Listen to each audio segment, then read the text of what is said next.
Sure. Can you hear me? Yeah, hold on. Good. I'll just introduce the panel, and then we'll go into the speakers, if that's okay. Okay. Thank you very much. A warm welcome on this still rather cold European winter day. Um, this is the second half of the GigaNet annual symposium, which started on Tuesday, the 18th of February 2025. We're now Thursday, 20th of February, with panels 3 and 4. My name is Jamal Shahin.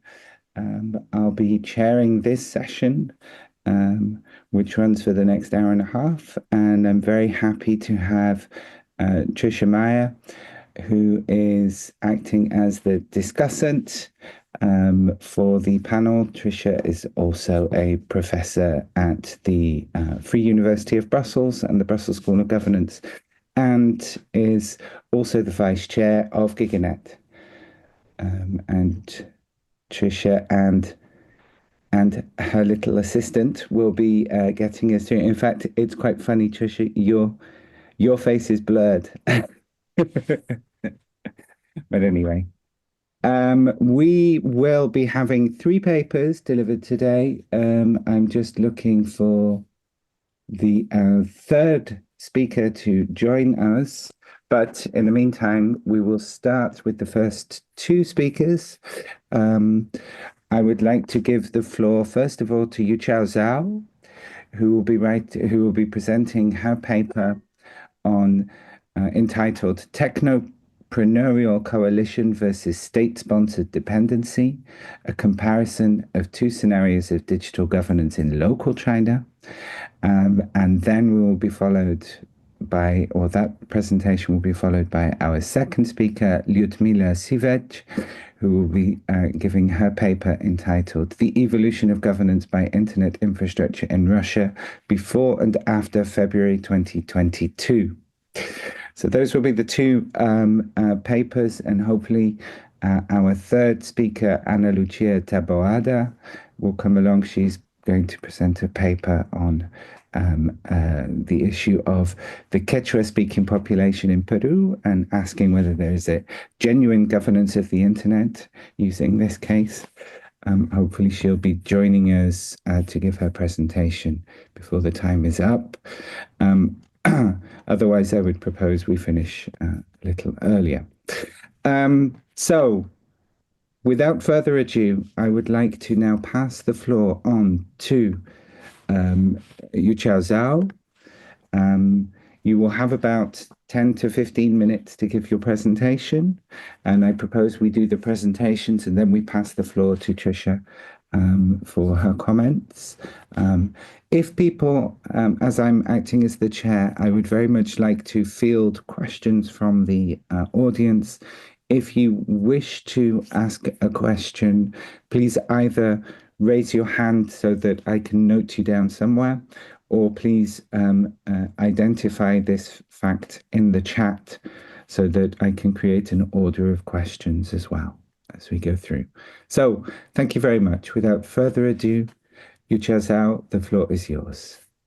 Okay, thank you all. Okay, good morning, good afternoon, and good evening to everyone. My name is Yuchao. I'm a senior researcher at the Research Center of Intelligent Society and Governance of Zhejiang Lab, China. I'm very happy to be here and share with you one of my latest research regarding China's digital governance construction. So why starting this research? So simply because Chinese government is always very keen on applying digital technologies into improving governance.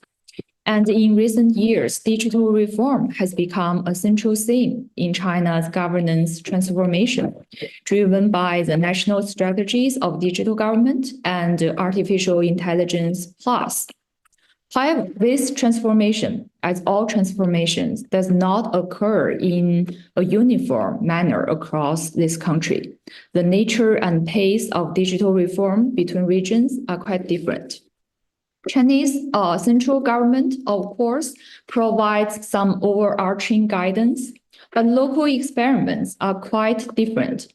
This variation is not simply a matter of regional development gaps.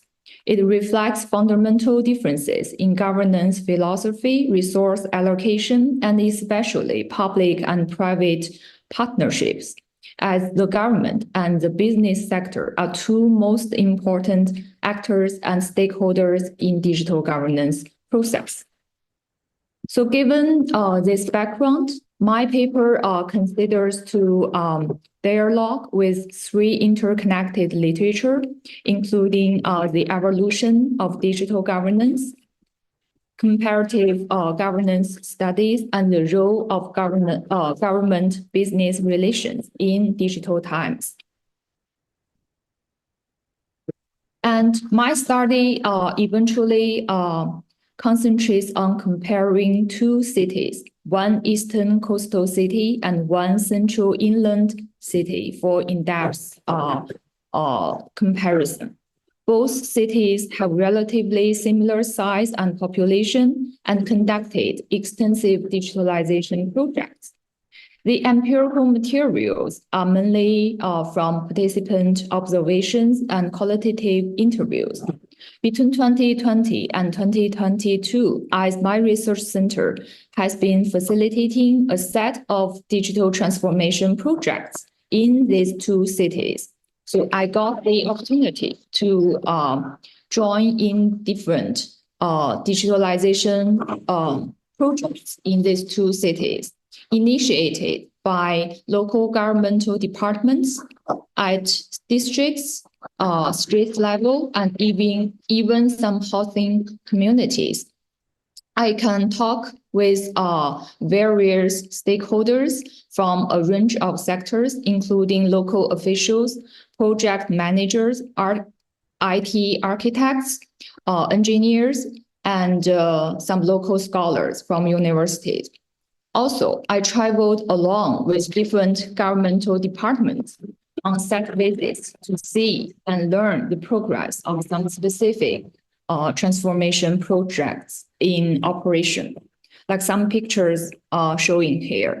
I can also obtain first-hand internal documents like meeting notes and PowerPoints delivered by some key official leaders at those meetings.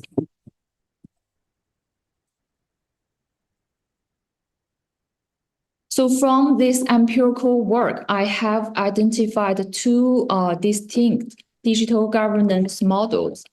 In the eastern part of China, in City X, I observed what I call a technopreneurial coalition model. So here, the local government acts as an active architect, designing institutional frameworks and using regulatory and administrative mechanisms to mobilize local enterprises, while also outsourcing sometimes some public functions to the market. But inside the government itself, there are disputes and disagreements between different departments over certain issues, like how to integrate data. And the local enterprises transition from simple contractors to co-developers and innovation incubators, forming flexible, iterative collaboration models with the local government. So I think this model is characterized by several features. First, there is the active government architecture. The local government creates a testing and training ground for digital innovations at different social domains, like healthcare, education, environmental protection, etc. And it emphasizes market-driven solutions while maintaining certain oversight. Like some officials confessed, if the market can do it, we'll let the market do. We won't over-invest in such digital projects. And second, there is a close public-private synergy. So the companies are activated to develop pioneering applications So for example, even before the presence of ChatGPT and the concept of AI agent become a heated discussion, in one street of City X, a local enterprise called Thinker Technology Company actually developed a social worker agent for dealing with daily community matters for the street level government. So it's very interesting to see how local governments actually accept and trust such advanced innovation from various sizes of enterprises, not just some tech giants. And both the government and the local enterprise have very practical orientations when conducting digital projects. Like previously mentioned, they have the scenario by scenario pattern based on actual needs, and they prioritize cost-effective solutions and emphasize on operational feasibility. An example from my field work, when there is a real estate development company helped to transform traditional housing projects proposed by insisting on operational practicability.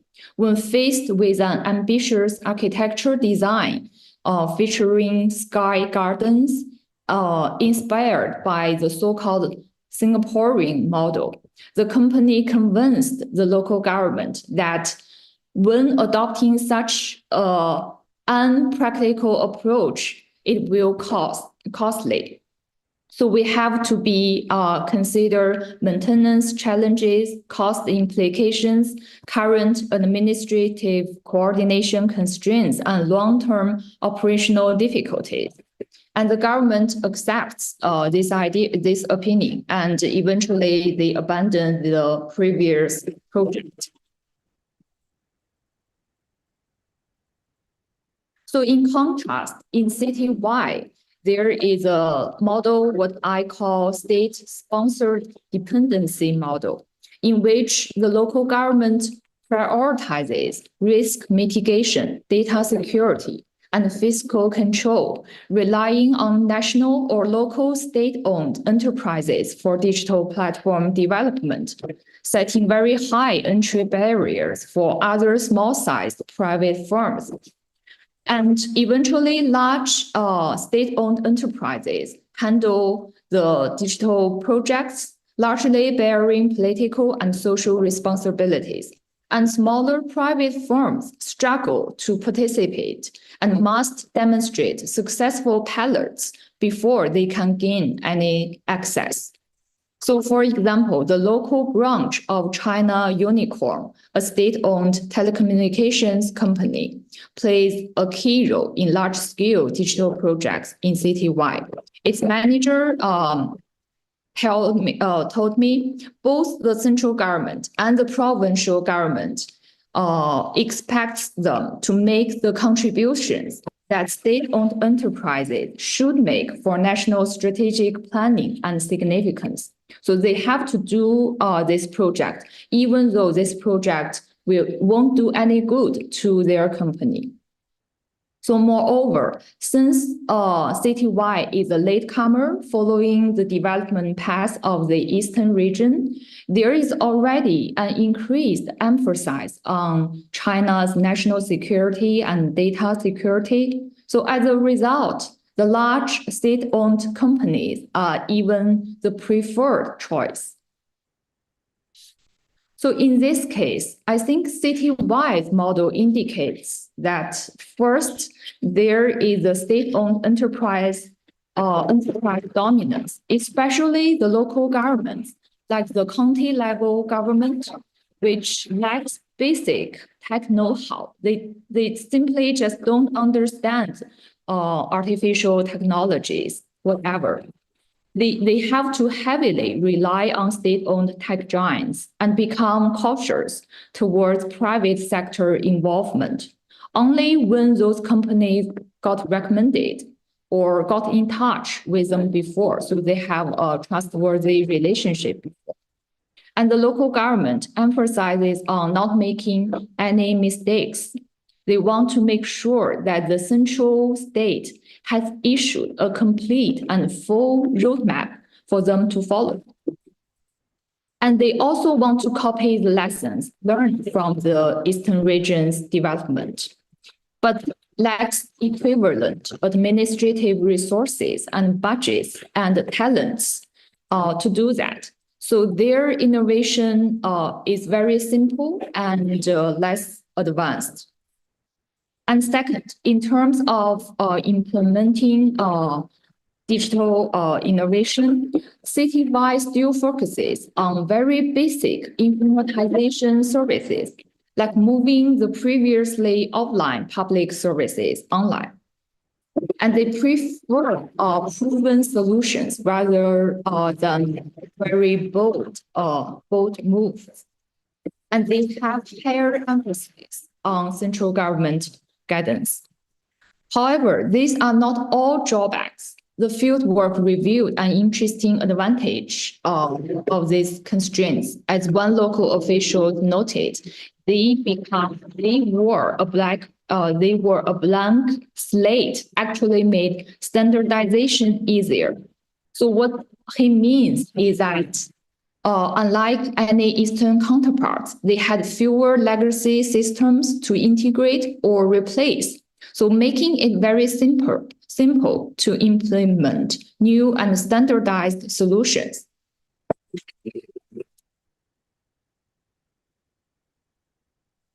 So of course, both regions share some similarities.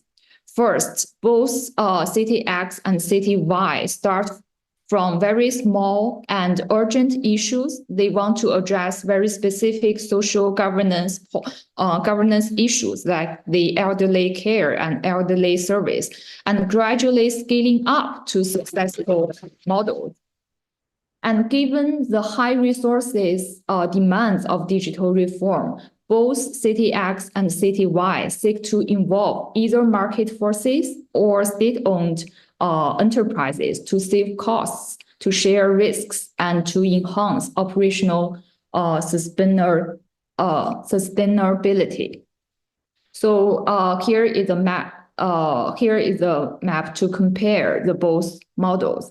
And I'm still working on the conclusion, so I will just give some brief implications for understanding digital governance in China. First, I think both models indicate that the myth of linear development is lacking any validity. It reminds us that the narrative of progress from backwardness to advancement is just a phenomenon, but rather than a historical law.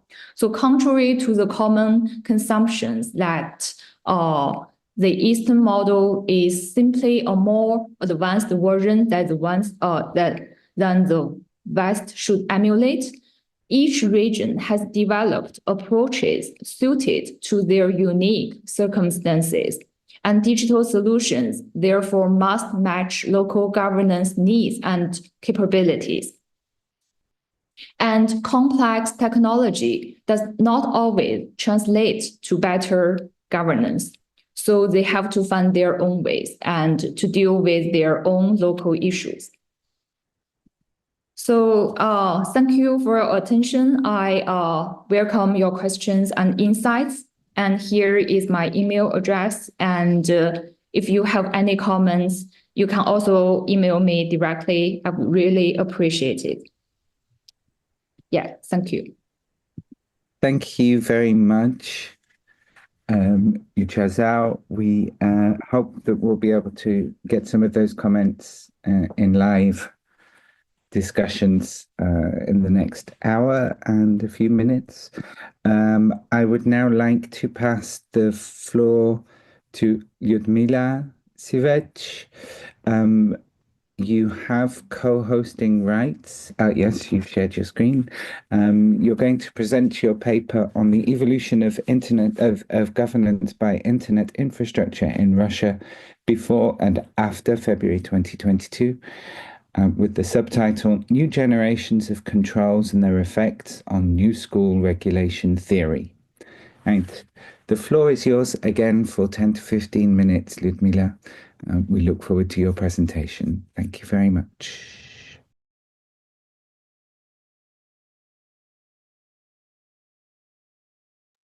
You will, however, need to unmute.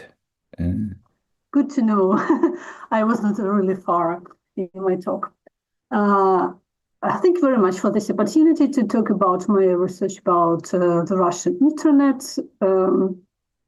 And thank you very much to GigaNet community for that, because for instance, here in Finland, I even don't know where I can go without being engaged in political discussions. So I want to present my research from a pure scientific perspective. So I am a postdoctoral researcher in Turku, and this is not my main topic of research right now, but I spent a lot of time by trying to contribute to already existing frameworks that shed some light on internet regulation in Russia. And first of all, to very well-known work conducted by David and Rachasinski. So I guess everyone knows this super famous book. It was published almost 14 years ago, but still it gives a very nice framework of 3 generations of internet controls that can be or cannot be applied in different countries.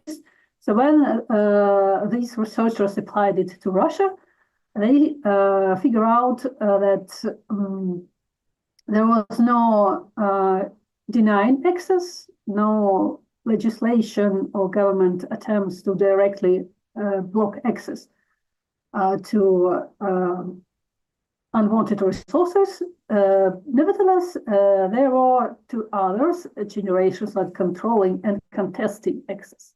They are more subtle and more elaborated and requires a lot of background work. And by that time, David and Rachasinski concluded that Russia was somewhere in between a democratic and authoritarian state, so they labeled it a flawed democracy. Of course, you can understand that the situation has changed, and it's changed at least twice, like before February 2022 and after that. And I'm trying to find signs of new generations of internet controls that could have developed, and to address their possible effects on online free expression from the perspective of new school speech regulation theory introduced by Balkin, and I will try to explain you it right now. So here is a picture that I copied from Jack Balkin's paper. It presents speech regulation as a triangle. So it's a very comprehensive picture of speech regulation nowadays. And my focus is this upper part, not old school and not private governance, but new school speech regulation. That the main drive of this new way to regulate online speakers is by cooperation or cooptation of infrastructure owners. So it's like done together by governments and private actors. And here you can see some key statements that can be attributed to this theory. And as I know from my previous experience of trying to explain my approach to members of this community, most people that I talk to say that it's obvious. They don't see anything really new. But believe me, in legal field, it's very, very, almost like a revolutionary theory. And a very nice example is a recent decision issued by the US Supreme Court just recently in January 2025. It's a well-known TikTok case. I'm sure you have heard about that. And this decision, the US Supreme Court completely disregarded this approach. And it stated that there is no reason even to discuss how the shutdown of TikTok platform can affect free speech online, because there is no direct link between the ownership and like corporation issues of ownership about this platform and people who use them. So the court at least wanted to talk only about direct regulation, old school speech regulation. And the court didn't want to talk about new school speech regulation. And I think it's a very, very worrisome sign, because I see a link. I see there is a link, a realistic link between a platform and users' behaviors, because, as Palkin says, online speech depends on internet infrastructure.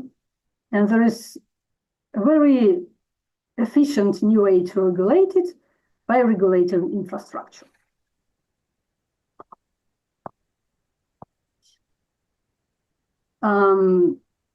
And here, actually, on my first slide, I had a small addition to this famous yellow book,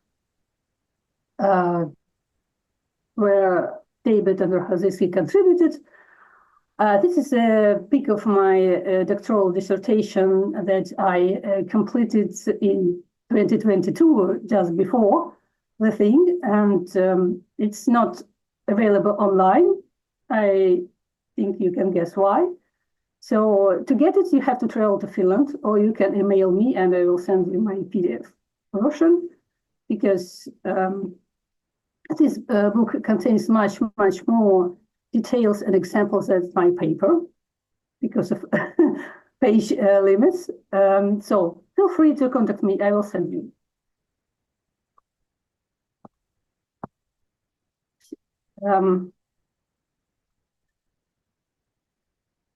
So like some main findings.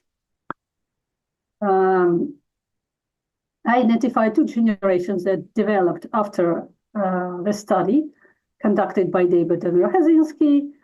So from 2012, the Russian government began issuing a lot of laws and regulations on the internet. And they were, first of all, about filtering and blocking. And it reminds about the first generation of David and Rohazinski. And in their book, they said that they did not anticipate this first generation coming in Russia, but it happened. And here you can see a few examples. Some projects in which the Russian government cooperates with internet infrastructure's owners. Some of them are regulated by law, some of them not at all. They are kind of within the framework, of course, but they are mostly driven by agreements concluded between the Russian government and private companies. And then in 2016, and like since then, I can see a new generation of internet governance and internet controls, and it's not based on just like filtering and blocking, it's something new. It's about building new state-controlled infrastructures and trying to merge them with the private Russian internet infrastructure. Here again, several examples. And first of all, I would like to draw your attention to the infrastructure of so-called sovereign Russian internet. And here is a very, very simplistic picture that I made yesterday just to help me to explain this infrastructure. So please don't be very critical. So according to the idea, the Russian internet should be somehow be bound to geographical borders, and all companies that allow data flows across the Russian border should be put, they are already listed by the government, and they also required to allow the government to install special devices, so-called like black boxes. We don't know what is inside. And these black boxes connect to the main black box that is in the center, controlled by the Russian government. And in case of emergency, this central black box should send signals to local black boxes how to reconfigure rechannel traffics so that all data is placed within state-controlled, or at least should follow state-defined routes. And all these boxes should also use this yellow heart is the Russian internet domain name system. So they should not go to domain name sisters abroad. Servers of this domain name system, they should use the Russian copy of it.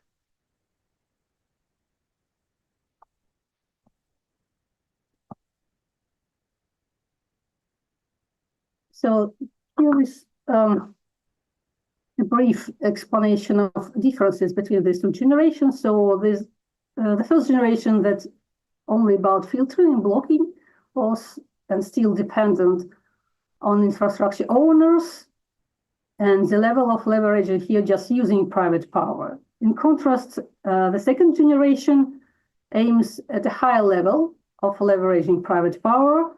These black boxes should control the means of generating private power. And the aim of the second generation is to set so-called centralized governance of Russian internet. So we should be now on a new level. It's very hard to assess any developments after February 2022, because now my access to sources is very limited, and the number of sources and its informative quality is not the same as before. But I can say that still digital logs of the first generation are in place. I don't have, unfortunately, any details of their functioning right now, but at least they are mentioned on the relevant websites. So cooperation should continue.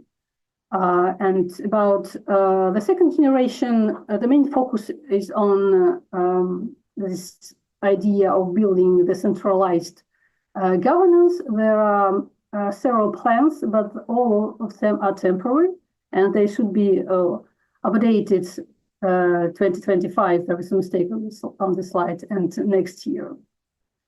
And so far, I can say that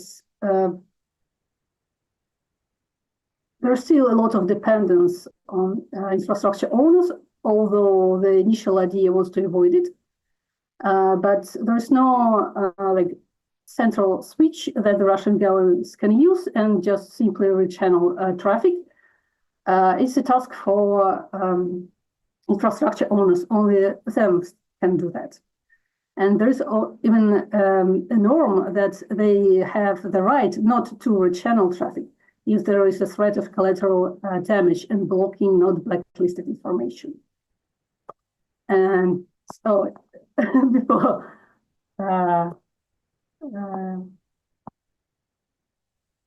concluding, there is like a little bit updated, simplistic picture of centralized governance. So what has changed since February 2022 is that this scheme now involves hosting providers, internet platforms. So before it was only internet exchange points and telecoms.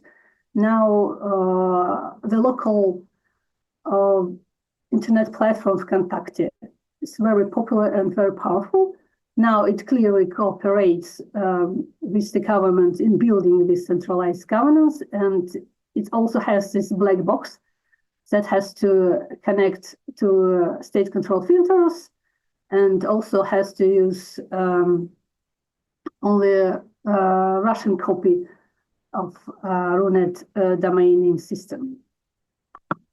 So thank you very much for your attention. Unfortunately, I think it looks like I don't have time anymore, but if you have any questions, please don't hesitate. I will be more than happy to answer them.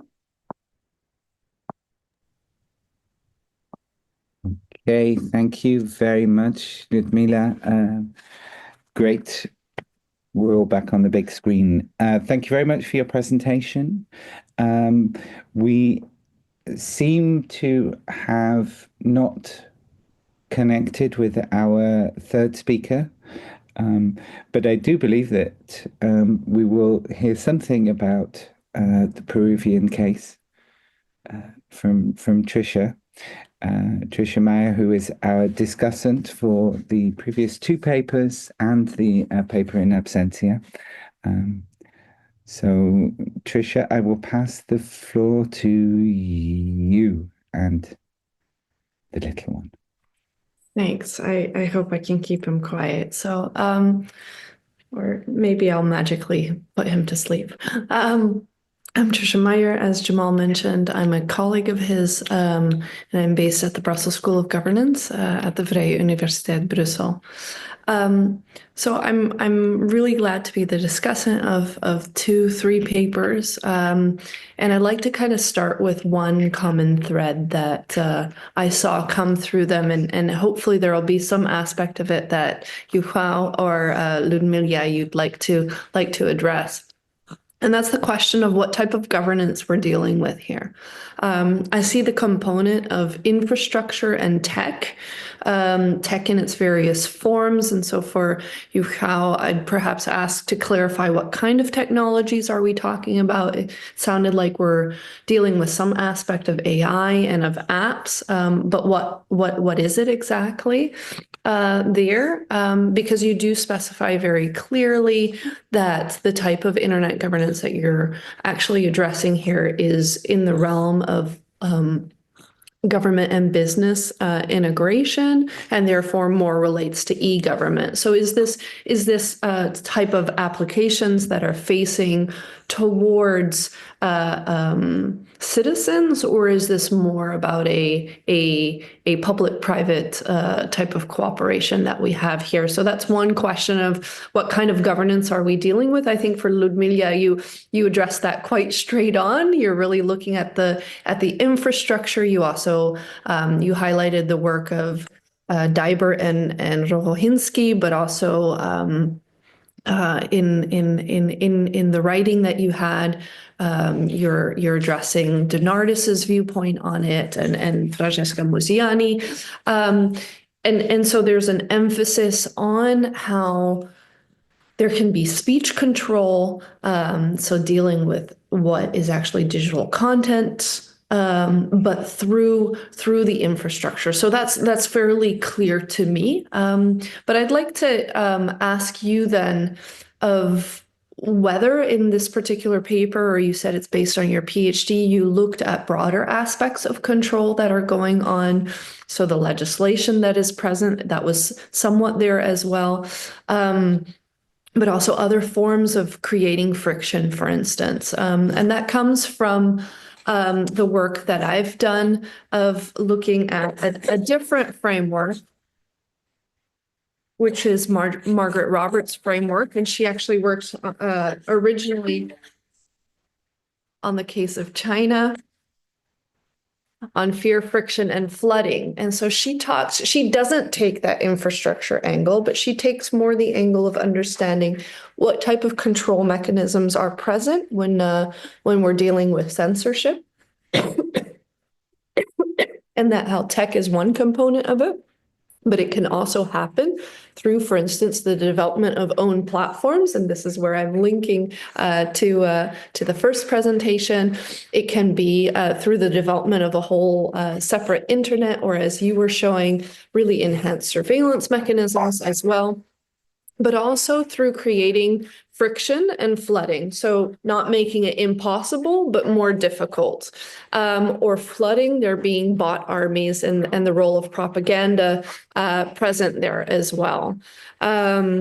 So that's one aspect of, okay, to which extent did you look at those components, and how would you define yourself within the governance question here? And I'll talk a little bit here about the Peruvian case that we were supposed to hear. Another beautiful thing I thought about putting this panel together was the inclusion of three very different, well, we have China, Russia, and Peru, so very different parts of the world as well. So really great. I think that shows the strength kind of the GigaNet community as well.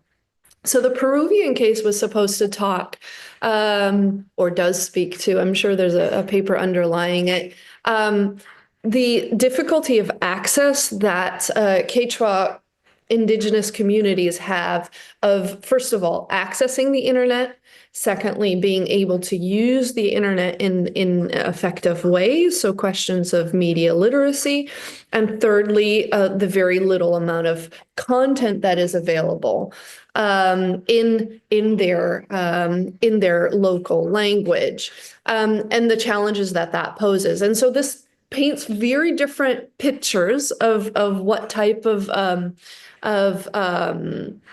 challenges that might be present, and which we also always see within the IGF. Access remains to be one that is of much importance. But at the same time, I think that there is a common thread there present in your presentations. So the Peruvian case really was speaking to, okay, how do we address this? And the challenge that there is that the Peruvian government doesn't see this as a priority. And so I think there is a component here of us discussing, okay, what is the local, the role of government, but what leverage is there? What agency is there for these local Quechua communities or for the Russian internet user? Are there workarounds, or is it a bit of a screwed situation that you're presenting here, Liudmila? And that's really where I thought that your paper, Yuchao, presented quite well how you have that agency, you have that, okay, they were the forerunners in using particular technologies in City X, I believe, the eastern region. And does that agency remain, right? How do we need to understand what you were presenting as a new phase, right? So there's a bunch of kind of questions wrapped into that, but then very specifically perhaps to go into a few questions on each of your papers after these general comments. For Yuchao, I was hoping that you might be able to well, if you feel comfortable, why is it that you use City X and Y? Is that because you found that the respondents then would be more honest in their answers? Is it because there's a level of competitiveness and not wanting to show that the other one performs the other? Just, you don't have to reveal who or which cities it pertains to, but perhaps for me to understand from a methodological perspective as to why you present it this way.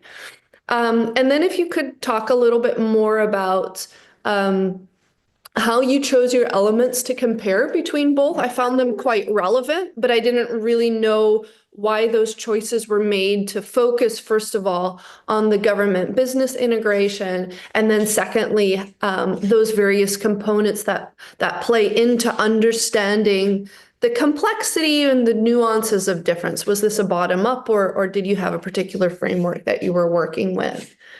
And then Liudmila, I already kind of indicated it. Some of the comparison that I do is looking at the role of infrastructure for sure, but also other components that just to be honest, exasperate particular situations of speech control, and to which extent you've considered those, in particular the amplification that happens through propaganda as well, and disinformation in that context. Yeah, but it certainly is very interesting that you've taken this theory of new school regulation into account. And my second question there is,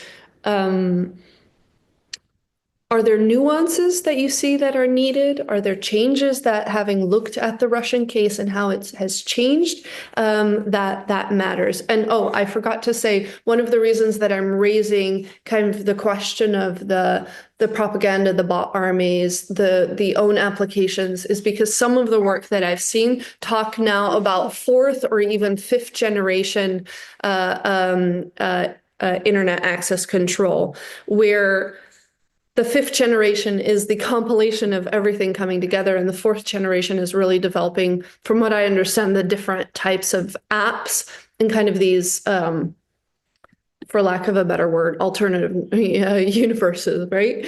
But really the capturing and the being able to create a different experience with very strong restrictions of speech, and then the fifth generation really bringing that together. So I hope that produces a little bit of a discussion among us. I'd be keen to hear your thoughts. Thanks. Thank you very much, Trisha. I think there is plenty of scope for quite some questions. I would also like to invite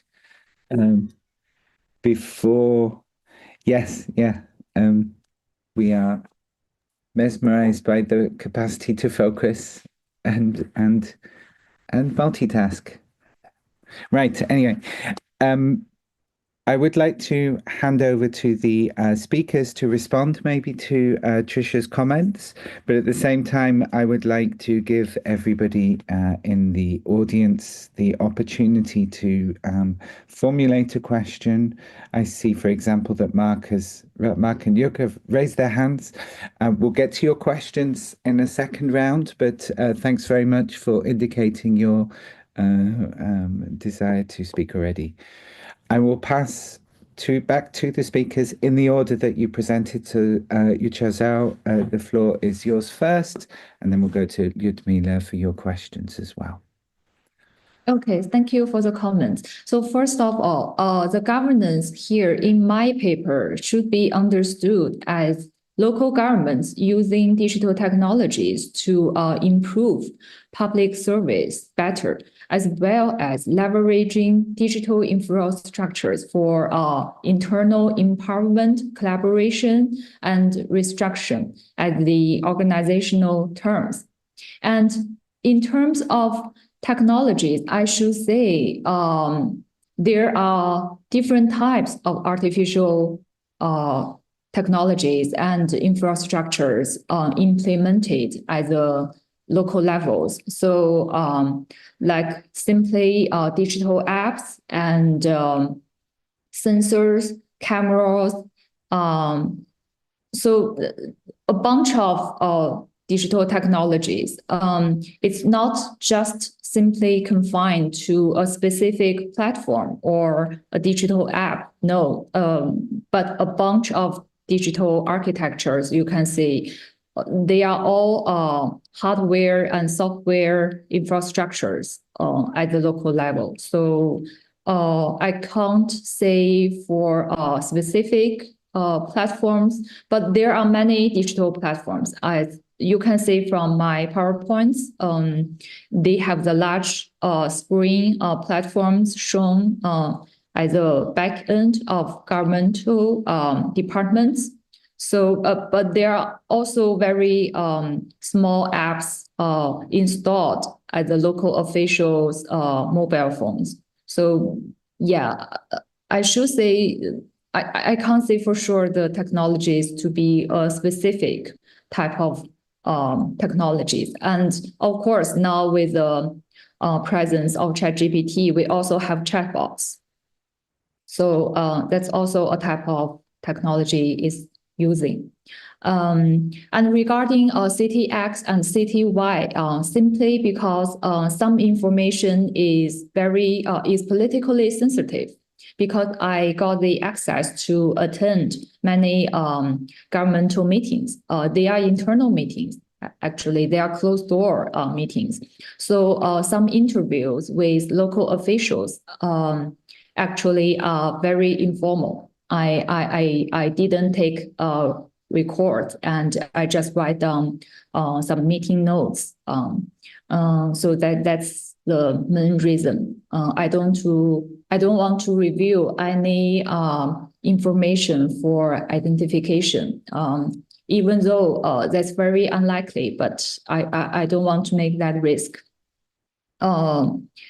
And the third question, how to compare? Actually, there is a structure. Actually, it's from the technology and the government and business collaboration model. So, like when you begin a digital project, you have to consider where does the money come from? So from the government or from the business partner or from both sides. So the resources, the funding, and the demands. So who proposed the demands? Sometimes the government has a clear plan. They want to resolve a certain issue. So they look for a specific enterprise to provide digital solutions. But sometimes they just want to make some digital projects. So where does the demand come from, and where does the technology come from, and how they collaborate in the long term? So basically, the comparison framework is like that. So there is a framework in the paper. Yeah.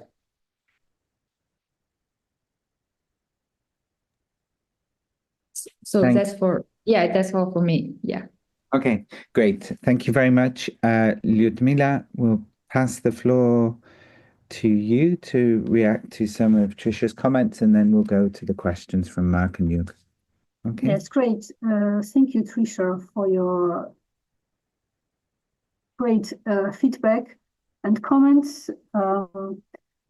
First of all, I would like to address this interesting issue of agency, and to refer to Yuchao's presentation and paper, and I spotted her word like state-sponsored dependency. And it's interesting that the word dependency is used also in the Russian context. In the work by Burkhardt and Diermars, they said that actually sanctions imposed on Russia after February 2022, they have led to increase in dependency on the state. Although maybe the aim was the opposite one. And it's hard to talk about any agency when you have this increased dependency on the state, when you have no choice. You don't have market offerings. You have only like state proposed or imposed standards and solutions. So I guess from that point of view, there is less and less agency in internet governance area in Russia. And of course, I agree that there are other ways to control speakers and propaganda, disinformation, campaigns and attacks on activists and like public figures.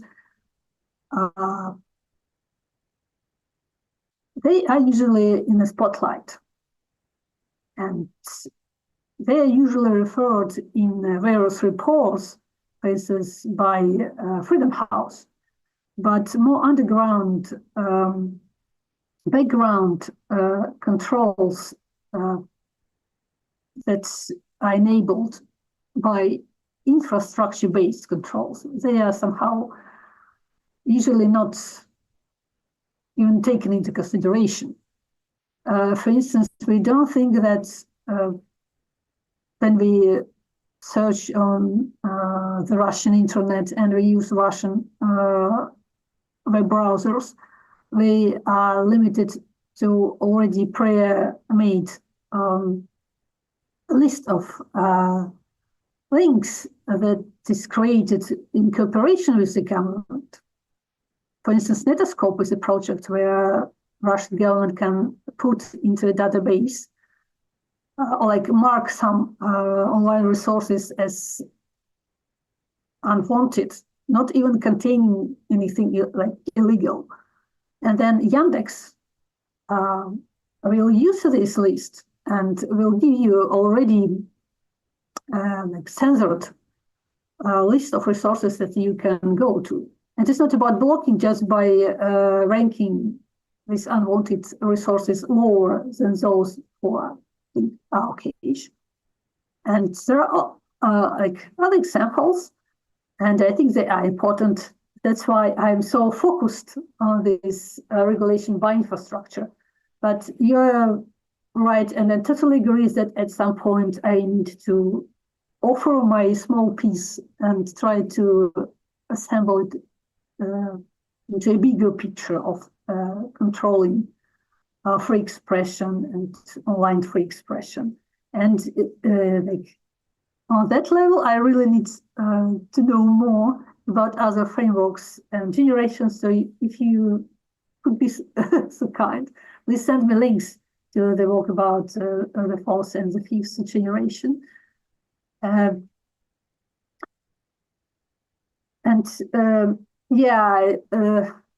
part when I can go back to the theory and try to somehow address the issue if we need some changes on that level. I'm not ready to do that right now, but it's my goal as well. But I will try. So if I left anything uncovered, please remind me. No, thank you. I think very comprehensive responses to our discussant. Thank you very much, which has also triggered quite some responses from other people. I would like to give Mark and then Yug the opportunity to raise their questions. We'll do your questions both at the same time, and then we'll pass back to the speakers.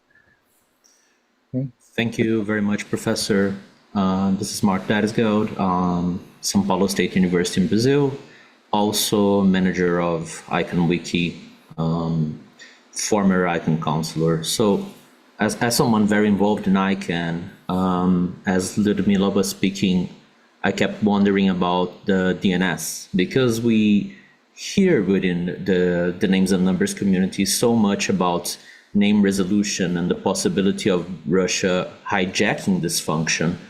And to us, it's sort of an ongoing discussion. And we don't have a lot of good academic data. We have a lot of journalistic sources and people from the community who come to talk to us, but we don't actually have the substantiation of this. And I wonder if that's a result of the information not being out there, being unclear, a lack of studies, or if you have some insights for us on that particular front. So thank you very much ahead of time. Thanks for this question. I would be happy to help you, but unfortunately, I don't have any substance, only some legislative frameworks, how the Russian government likes this to be. So I don't know how it works in reality. And if for developments before February 22, I had an opportunity to conduct interviews and to really have some insights on how these digital locks operated. No, I don't have it. And I even haven't tried to look for some journalist articles or publications, because even if they are, I am not sure that I can trust them. So there's a kind of a big thing. But I guess that the Russian government itself doesn't know really well about the nearest future, if this system is doable and feasible, and that's why we have only temporary plans. Very soon they should be replaced with something that perhaps can give a signal that this idea is successful and developing, but again, it's only the signal that the Russian government wants to give us. If this real or not, I cannot say. Thank you very much. Hi. My question is about the comparative case of the Chinese cities. I wanted to get a better sense of the difference in scale of the two cities, like how different are the demographics. And I was wondering if it would have been better to understand, like taking the case of the Western city as well as another city in the West with a similar scale to the one that has been picked in Europe. So would that yield a better understanding of how the scale really impacts and how much is actually down to the regional disparities between the two? And in the Western case, I'm also curious, like how different levels of government, the decision making across different levels of government varies. So how much is the local government decision making, and what components are exclusively coming from the central authorities? For instance, you mentioned that the government sets technical standards, so I'm assuming that's coming from the very top. So if you could explain a little bit about that. Yeah, I also consider comparing two cities from the central and western part of China. It's simply because I want to see, you know, in the eastern part of China, it's more advanced and economically better. And in the central and western part of China, it's less advanced, and some parts of the region is still very poor. But they both conducted very extensive digitalization projects. So I want to see why, and I want to see how far they go, even though their backgrounds and circumstances are quite different. That's my origin of this research. But I guess you might be right. It could be more insightful to see two cities in the central and western part of China and how they develop their digitalization projects. Yeah, I think that's a concern for me too. But I will think about it. And regarding the levels of governments, and you are right, there is different levels of governments in China. The central government and the provincial government and the city level, district level, and even the state level governments. They behave very differently. But in this paper, I mainly concentrate on the city level government. And when I mention some policies and regulations, I will make sure it's coming from the central department, or from the provincial department, or they are just locally made and regulated. So yeah, there is a difference there. And it will eventually influence how the digital projects are running and implemented. Yeah. I hope I answer your second question. I'm not quite sure. Yeah, I was just trying to understand if, like, in the particular case, like of the Western region, how, like, what aspects come from the local or the city level government and what come from the central government. What come from the central government and what come from the local government? You mean Yeah, the company? no, not The the company. uh, In terms of like the designing of the projects or setting of the standards. So, at what level are these processes happening? Is what I was curious. Oh, sometimes the digital projects can come from the central government if they have a very clear picture of what they want to do. Like if they want to conduct a digital education, for example, they want to like the whole country, we all have digital education. So they can ask the local governments to make a plan for digital education. But most of the time, the local governments, they can decide for themselves. So if they want to make a digital project, go for it. As long as you have the resources, you have the talents, you have the technologies to do that, you can do it. So yeah. Thank you. Okay, thank you. Are there any other questions from the audience? And Trisha's been posting some links in the chat. I'm going to do the same for Mark specifically and Liudmila. I don't know if you're familiar with the project that Francesca Musiani, who was one of our speakers 2 days ago, she had been part of a key project that was looking at resistance to ICT within the Russian context. I don't know if that would be useful or helpful or insightful. But Liudmila, are you familiar with that work? Yes, I know. I cooperated with them, and we Okay. they published or edited first Monday issue about internet governance by infrastructure in Russia, and my article is also there. Okay, perfect. There we go. Excellent. Right. I have a question. If nobody else has a question, just checking around the room. I'll put this question first of all to Yuchao Zhao. Well, it would be a different question to Liudmila. But I go for the first question to Yuchao Zhao. It was really interesting from my perspective to see this different kind of understanding of the differences within China in implementing digital policies.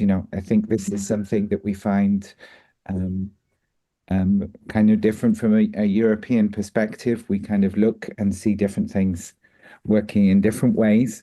So very grateful for this global approach. You'd mentioned that there are these kinds of differences between the two cities that you'd looked at.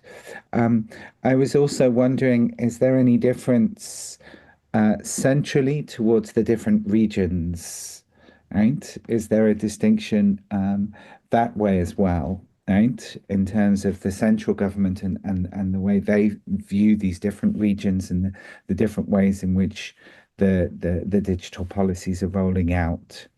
That's one question and more of an observation. I find a lot of the descriptions that you've given to be very much about multi-stakeholder models, in fact, bringing together public and private sector with different parts of society. And I was wondering, is this, you didn't use the term multi-stakeholder, But of course, this is the term that we use in looking at global internet governance, which doesn't seem to translate very well into certain different languages. So I was wondering, in fact, the examples that you gave are very much of multi-stakeholder practices being developed. Why is that terminology not kind of used, and why is that reflection then shifted towards the global? That would be my questions to you, Yuchao Zhao. I would have a broader question to both of you, since you both talked about anonymity and also about concern for sharing information on questions of researcher safety in these environments. And I don't know how to turn that into a proper question, but I think I'm just wondering whether it's an issue that we need to discuss broader within the internet governance community now. Maybe you could just put a thumbs up, silently react to that one. If you think that might be an issue that might be interesting, particularly for GigaNet to think about in the future. Anyway, I pass the floor back to our speakers unless there are more questions. Well, I think the central state has different plans for different regions, has different plans for different provinces, I should say, in China. And like in the eastern part of China, they want to develop IT, of course, because the eastern region has money, has talent, so they can do that. And in the central and western part, well, they just don't lag behind too much and just keep going. That's probably the plan. So the central government, indeed, they have some overarching guidance, but I think I can't do that kind of research because I think it's too abstract and too macro level. I think a lot of scholars are conducting such research, and I want to focus on meso and micro level people and policies and the actual implementation procedures. So that's why I'm doing this research. And secondly, regarding the multi-stakeholderism, I don't think China is conducting multi-stakeholderism simply because the government is how should I express it? It's a leading actor, and the government is not at an equal foot with other partners.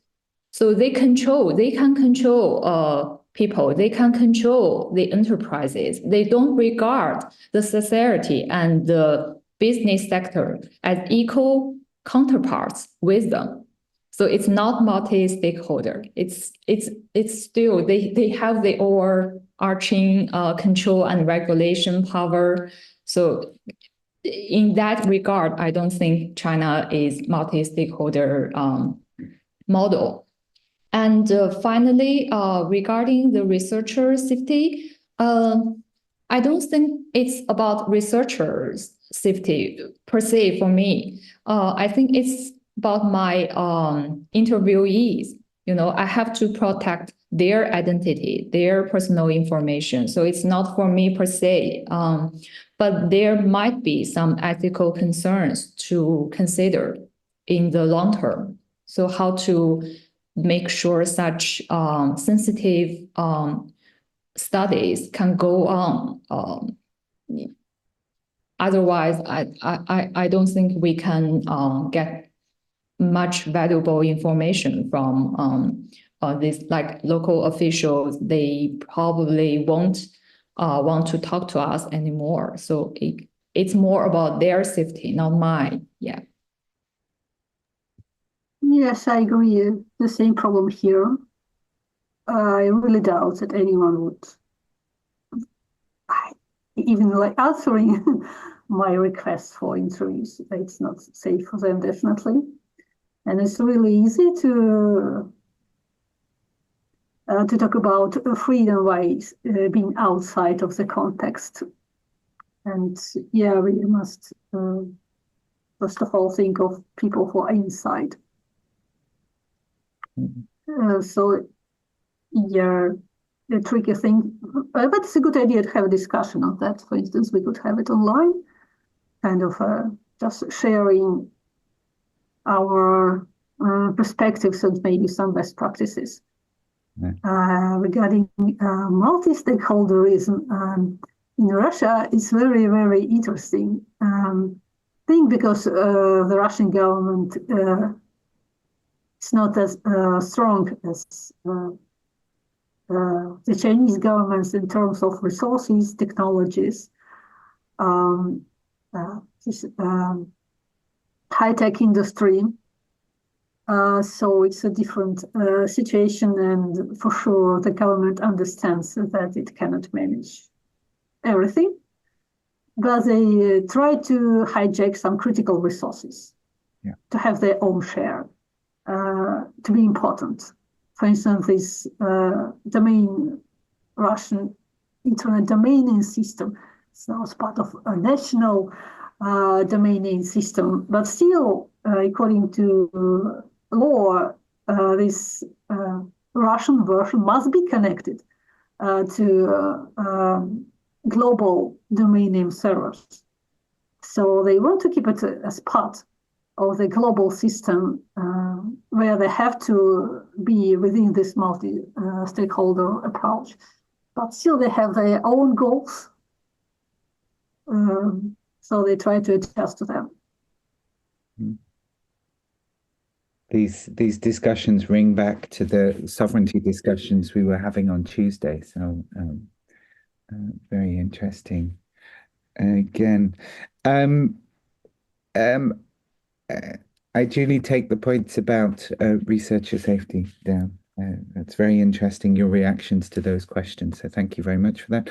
I'm just wondering if there is one last, we have 10 more minutes, and I'm wondering if we have one last round of questions.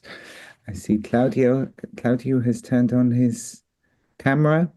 I will pass the floor to you, Claudio, for the last question of the session. Thank you. And first, congratulations to both of you for presentations. I'm Claudio. I'm a researcher at the Romanian Diplomatic Institute. So my question is to Liudmila. It's very short. I mean, what is the situation with Telegram now in the Russian state control of the internet? Because I know that before 2020, it has been kind of censored, blocked by the government, I believe because they refused to allow access to its encrypted data. But now I feel like it's become the most popular platform for messaging in Russia. It's used by pro-government groups, by state officials and media. And now in most of Europe, but especially in Eastern Europe, it's perceived as a pro-Kremlin messaging group. It's perceived as a pro-Kremlin messaging platform. And so what is the situation? Is it now compliant with government requests, or is it more of a, let's say, a gray area?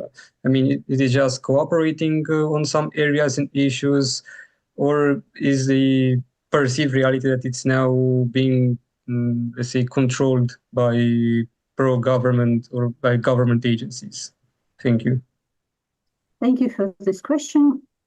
I think it always has been still a gray area. And this example, I can refer back to Trisha's point about different types of control, because I don't know if Telegram is cooperating with the Russian government now. It's true that the Russian government tried to block Telegram before February 2022 and failed. After that, no attempts. So it triggered some conspiracy theories around that maybe it's because Telegram is now more willing to decrypt its data for the government, but maybe not. But in this situation of uncertainty, you are left to yourself. And this is also can be a way to control, to spread these chilling effects on speakers when you really don't understand. Then you can self-censor yourself on a higher scale than if you see clearly what is going on. So it's still a big thing. I don't know. And I don't see any way to get this information. And I guess no one will give it to me. Thank you for the answer. Okay, great. With that uncertainty, I think we can say that we've had a very successful panel. I'd like to thank our speakers for their insights. I'd like to thank our discussant and Trisha's little helper. We've managed to achieve more than one objective. We've discussed knowledge. We've also got our little assistant to sleep. So that's success all around. What I would propose right now is that unless there are any last minute questions, we say a big thank you to our speakers for this panel. And we break for half an hour. So we come back at 10 o'clock Central European time, 9 o'clock Universal time, which I guess for Mark is some time in the middle of the night. I can't count. That's 6 a.m. 6 a.m. Okay, so 6 a.m. Well done, Mark. We started at 4, but going strong. Okay, so we'll come back in 35 minutes to continue the session with our final panel, where we will have Roxana Radu as our discussant, and we will have our paper presenters, which I will introduce at 10 o'clock. Thanks once again to the speakers and to our discussant. It's been a great session. Thank you. We'll see you in 35 minutes. And Jolie, you can mute the... Just to confirm, I come in at the end, right? Commenting on all Yes. the presentations. Yeah. So we'll do like we did this morning. We'll have our presentations. If our third presenter makes it today, we'll have him as well. The format will be that our speakers will speak for 10 to 15 minutes. Riccardo, I hope that your presenter will be able to make it by the time that we start with the presentation. Then we will pass the floor on to Roxana Radu from the Blavatnik School of Governance, who will be acting as the discussant. Roxana also being the former chair of GigaNet until a couple of days ago. Great to see you, Roxana. And then we will open up for general conversation and discussion. We plan to finish at very latest at 11:30. That's Belgian time, so 10:30 Universal time, and of course 10:30 UK time, being the center of the universe. And then we will move on to the final open discussion that will take place for the last half hour. Okay. So, having said that, I would now be very happy to pass the floor over to Mark. Laura, I don't know if you're in the same time zone as Mark, but he's been very brave and has been with us since 4 a.m. his time. You as well. Okay. Yes, I was not so brave as him. I came a little bit later, but yes, we are in that same time zone. It's great that you were able to make it for this time zone, and hopefully we'll get the conversation, the stimulating insights and feedback to you that you deserve for that time zone. Mark, the floor is now yours. If you could maybe introduce yourself and your co-authors. Thank you very much. Can you hear me just fine? We can hear you just fine, Mark. Thank you very much. Okay, Perfect. I'll mute myself Just down. set up here. All good. So thank you everyone for joining us today. I'm Mark Datysgeld from the University of São Paulo. So are my co-authors Laura and Jaqueline. We have been researching internet governance for quite a few years together now, and one of the key themes that caught our interest is this transition.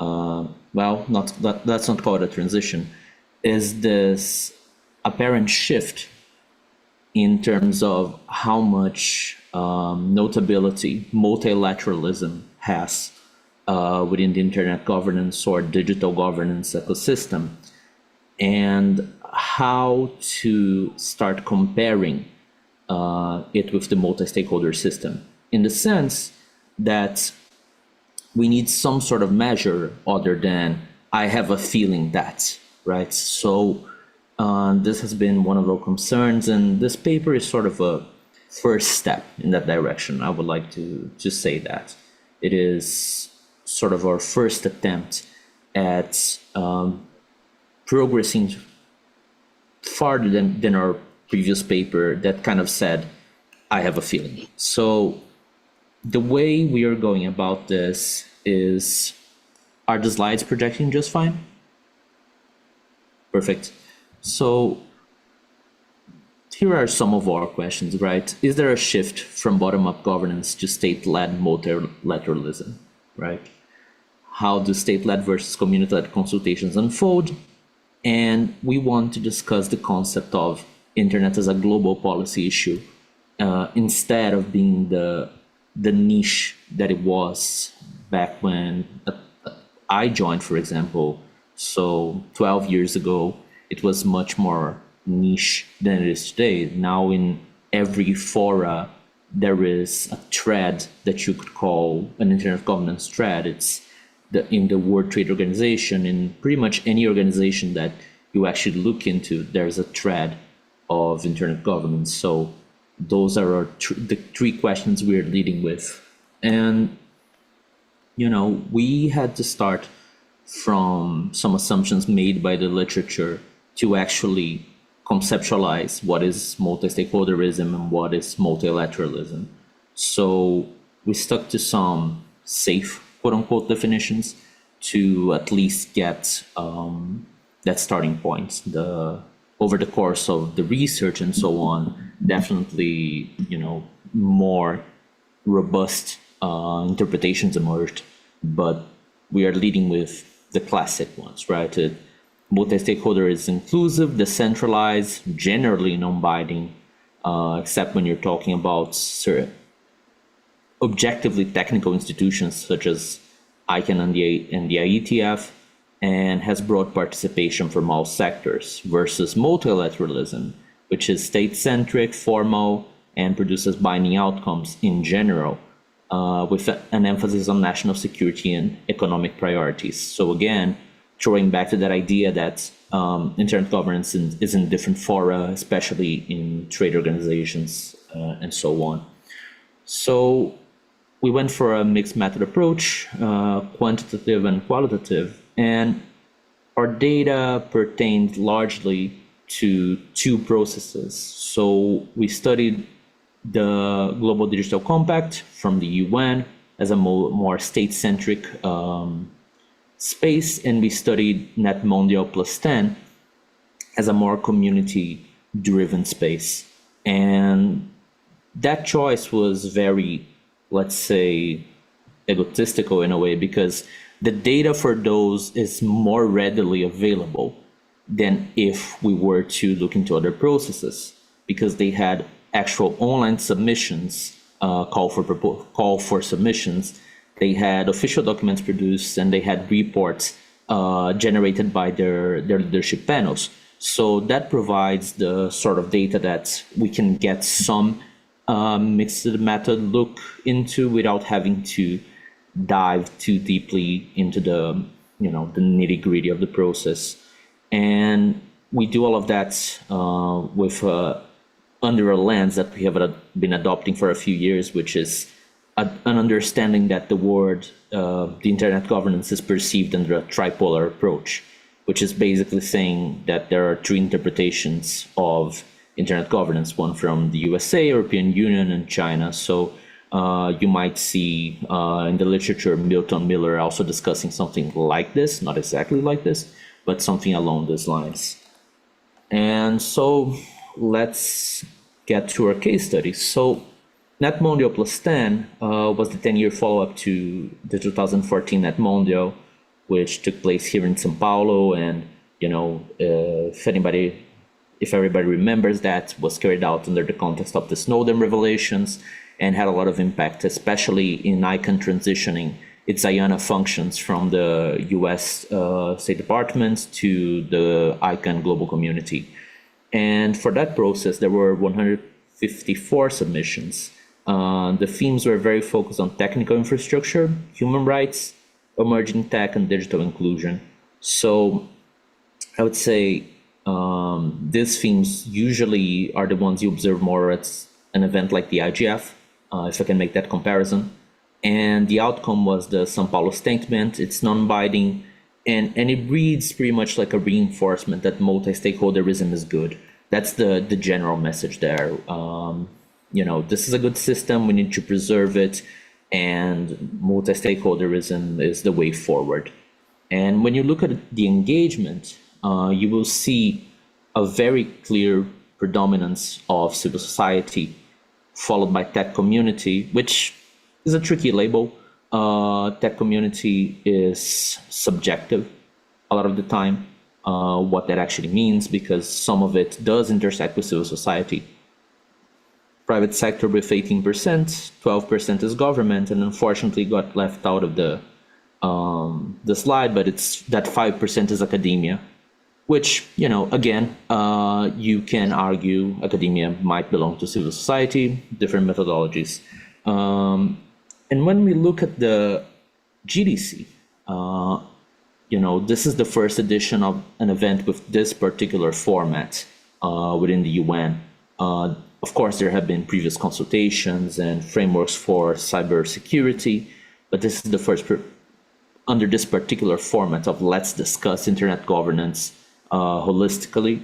400 submissions, so let's say 2.5 times more submissions than NetMondial.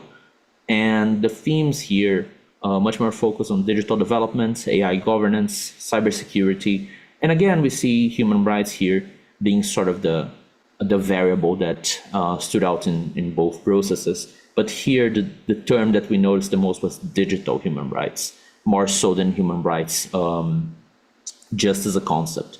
This idea that there are human rights that permeate the digital. And the outcome is a tax focus on national security and economic priorities. After all the negotiations and the different discussions, national security in the form of cybersecurity and economic priorities. And here you see a very different makeup of actors. So you do have civil society at 30%, but then tech community at 10%, governments 35%, private sector at 20%, again very low, and 5% academia, again very liquid category. And when doing this side-by-side comparison, I think it becomes much more noticeable who is driving each process, right? When you look at this in this way, of course you can't. It's a bit of apples to oranges in a sense. It's more like types of oranges, let's call it that. It's not a one-to-one comparison, but it's close enough to start making some assumptions. Not strong ones, but some assumptions. So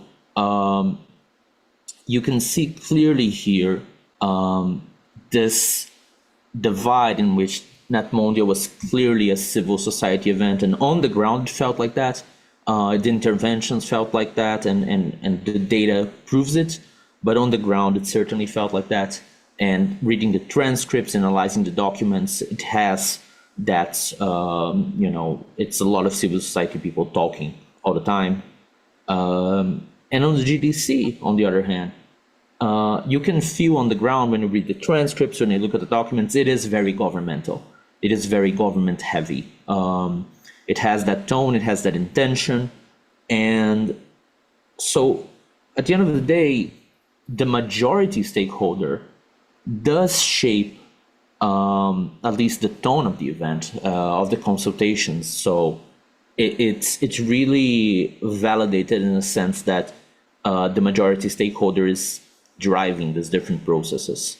And again, one of them binding, the other non-binding. So that does raise the question of the low participation of governments in NetMondial, and they were taking place, let's call it roughly at the same time, around the same window. So that is the sort of question that we intend to dive deeper into. And our discussion is sort of around this tension, right? Like the multi-stakeholder resilience of this model versus this gravity that multilateral seems to have to be able to pull, 2.5 times more contributions to their call for comments, their request for comments, let's say, right? Clearly that was more inviting to different stakeholders in total numbers. So, recommendations, maybe a pretentious word, let's call them observations with an intention to recommend.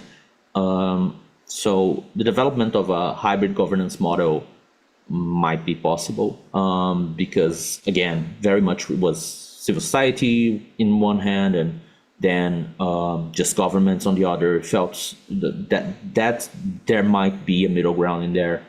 There needs to be capacity building for underrepresented groups, and oftentimes this is assumed to be civil society. But if you look into these graphics, you will basically see that consistently we have a subrepresentation of private sector, because people tend to think, oh, they're qualified because they have large teams and so on. But yeah, that's the big companies. What about the smaller or medium companies? And then there's academia. I don't know how much distortion that is. This is something for a subsequent research. How much distortion is there? Because a lot of people in the room are academics, but are identifying as something else. So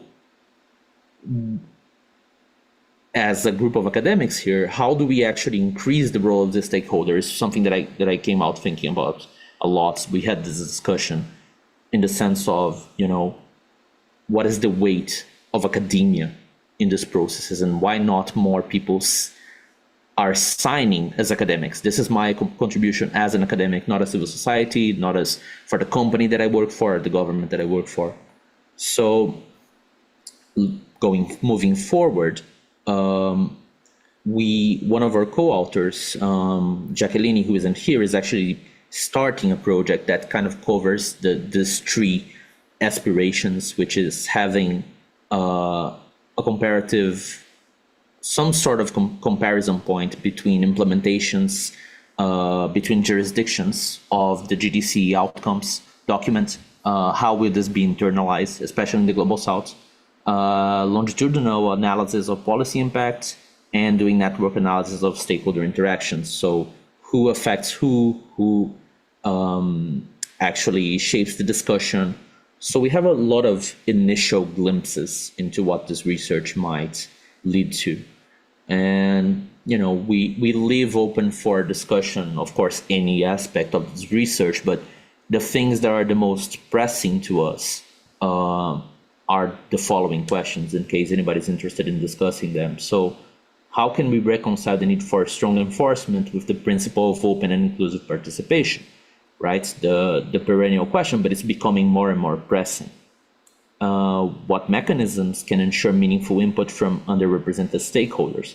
And underrepresented here means academia, it means, it means private sector, and in some cases it means governments, right? It doesn't have to mean a specific stakeholder.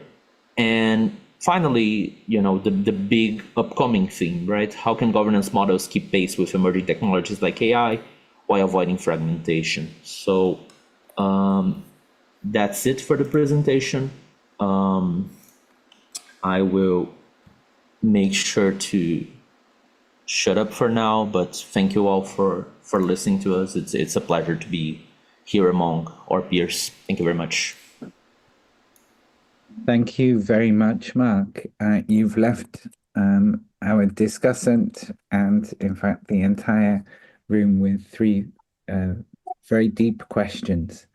So I look forward to discussing those. So thanks very much, Mark and Laura, for your insights in that paper already. I can already think of some of the questions that will be coming up.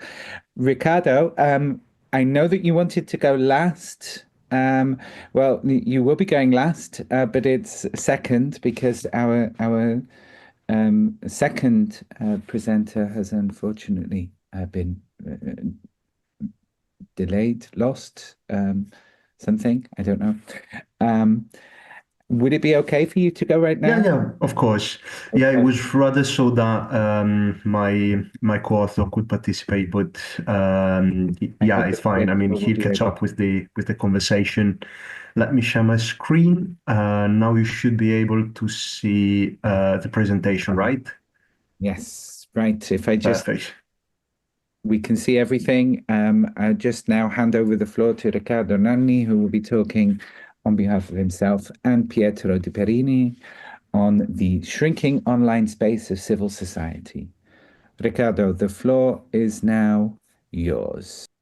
Yes, thank you, Jamal. So, as you anticipated, this is about the shrinking online space, and in particular, we look at internet shutdowns as a way to shrink quite extremely the online civic space as an action taken by government, and we look at the Palestinian case as our case study. As you anticipated, this paper has two authors, myself and Pietro De Perini. My expertise is on the internet infrastructure and the politics of the internet infrastructure, whereas Pietro is an expert in civil society and human rights movements, especially in the MENA region. So he's more the region and subject matter expert, whereas I'm more on the infrastructure side of this research. As you'll see, we're still at a very early phase of the project, so I'm going to present quite a work in progress. So the problem that we face is that social movements in general, civil society organizations in general, use online spaces to put forward their causes, but governments use the same online spaces to control, oppose, and sidetrack advocacy.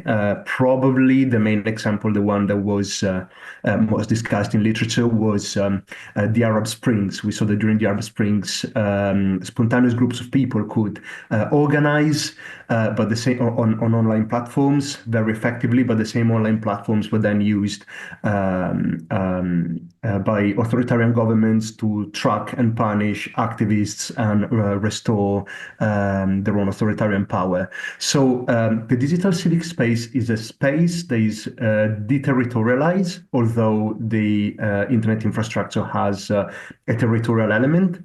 And literature finds that in general there's a shrinking civic space, and this also applies to online spaces that are increasingly more and more surveilled and controlled, not only in authoritarian regimes.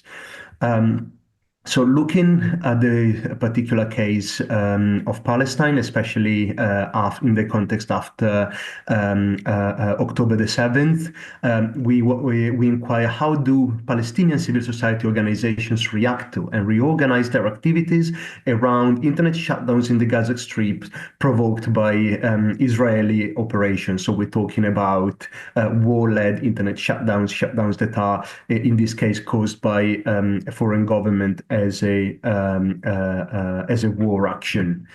So we define internet shutdowns based on the definition provided by the NGO Access Now.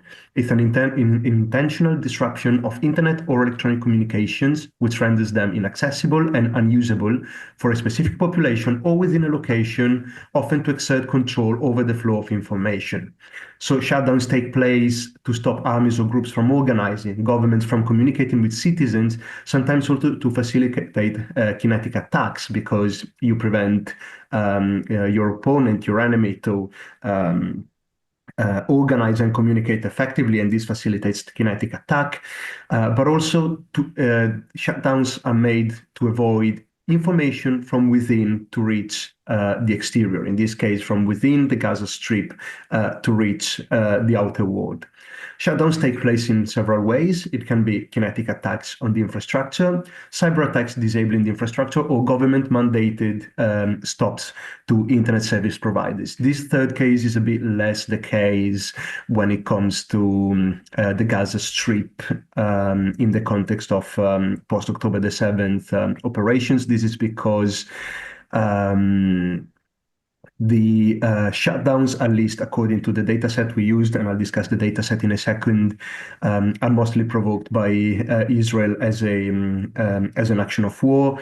It's true that some of the autonomous systems that serve internet connection in Palestinian territories are administered by Israeli entities, but it's also true that they also serve the Israeli territory. So there's no evidence that Israel has ever stopped internet service providers or autonomous systems administrating entities to stop providing the service, because this would also affect Israel to an extent, but it's rather attacks that disable the infrastructure on a local level within the Gaza Strip, lately also within the West Bank, but our data set, for a number of reasons I'll show, is mostly focused on the Gaza Strip. So this is the kind of context that we are facing. So what we did was we identified key dates in the conflict in the time span that goes from October the 7th, 2023 to the 31st of December, 2023. That's because the available data sets on shutdowns tend to cover that specific time span. Data for 2024 is coming in. Then we observed co-occurrences between internet shutdowns and the key dates that we identified, the key dates in the conflict that we identified during the first step, to see if internet shutdowns were conducted deliberately in correspondence to some important military operation or some important humanitarian moments, such as the evacuation through the Rafah border, just to make an example. We cross-checked the data on internet shutdown provided by Access Now with data from the Internet Outage Detection and Analysis, which is a project conducted by at the Georgia Institute of Technology. This was a way to also cross-validate the data sets, but also the Access Now data set says whether and when and where a shutdown occurred, whereas the Yoda dataset allows one to see, to quantify it, to see if connectivity actually went down to zero or was just very much reduced, for how long. And so it's a way to put data together and increase information.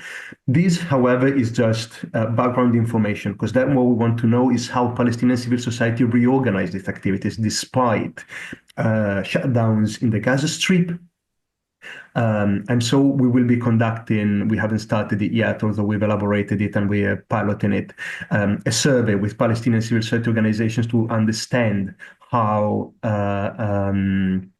they reorganized around the shutdowns in order to keep their contacts, in order to keep their activities in relation to the Gaza Strip going. This, to be clear, is not just Palestinian civil society organizations based in the Gaza Strip, but Palestinian civil society organizations at large. So also those based in the West Bank, those based in Israel, for example. It can be Arab-Israeli organization, or there's also a whole space of Israeli citizens that oppose Israeli operation and Israelis' policies vis-a-vis the Palestinian territories and the Palestinian population. So it's a Palestinian civil society broadly defined.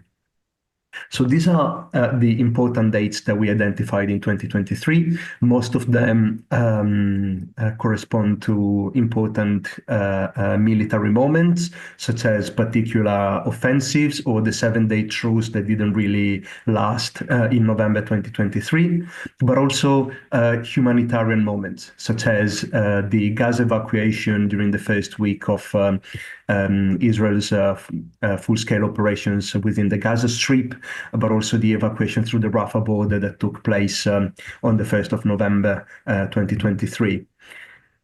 And this instead is a description of the data set that we use from Access Now and the Keep It On coalition. It shows, as I said, which country was affected and which areas or area were affected by the operation. Data is sourced by Access Now and the Keep It On coalition through qualitative and quantitative methods. It is verified through secondary measurements, but of course this doesn't mean that it is necessarily complete or unbiased. To be honest, I've also checked all the data sets, such as Cloudflare. They don't detect the same amount, the same number of shutdowns within the Gaza Strip as Access Now does. So we also look at a second data set, the one from Yoda, which makes 3 types of measurements: observation of unsolicited traffic, the reachability of BGPs, so in a nutshell, the reachability of networks within a certain territory, and active probing. So researchers actively test the reachability of IPs in the V4 space. Okay, so of course,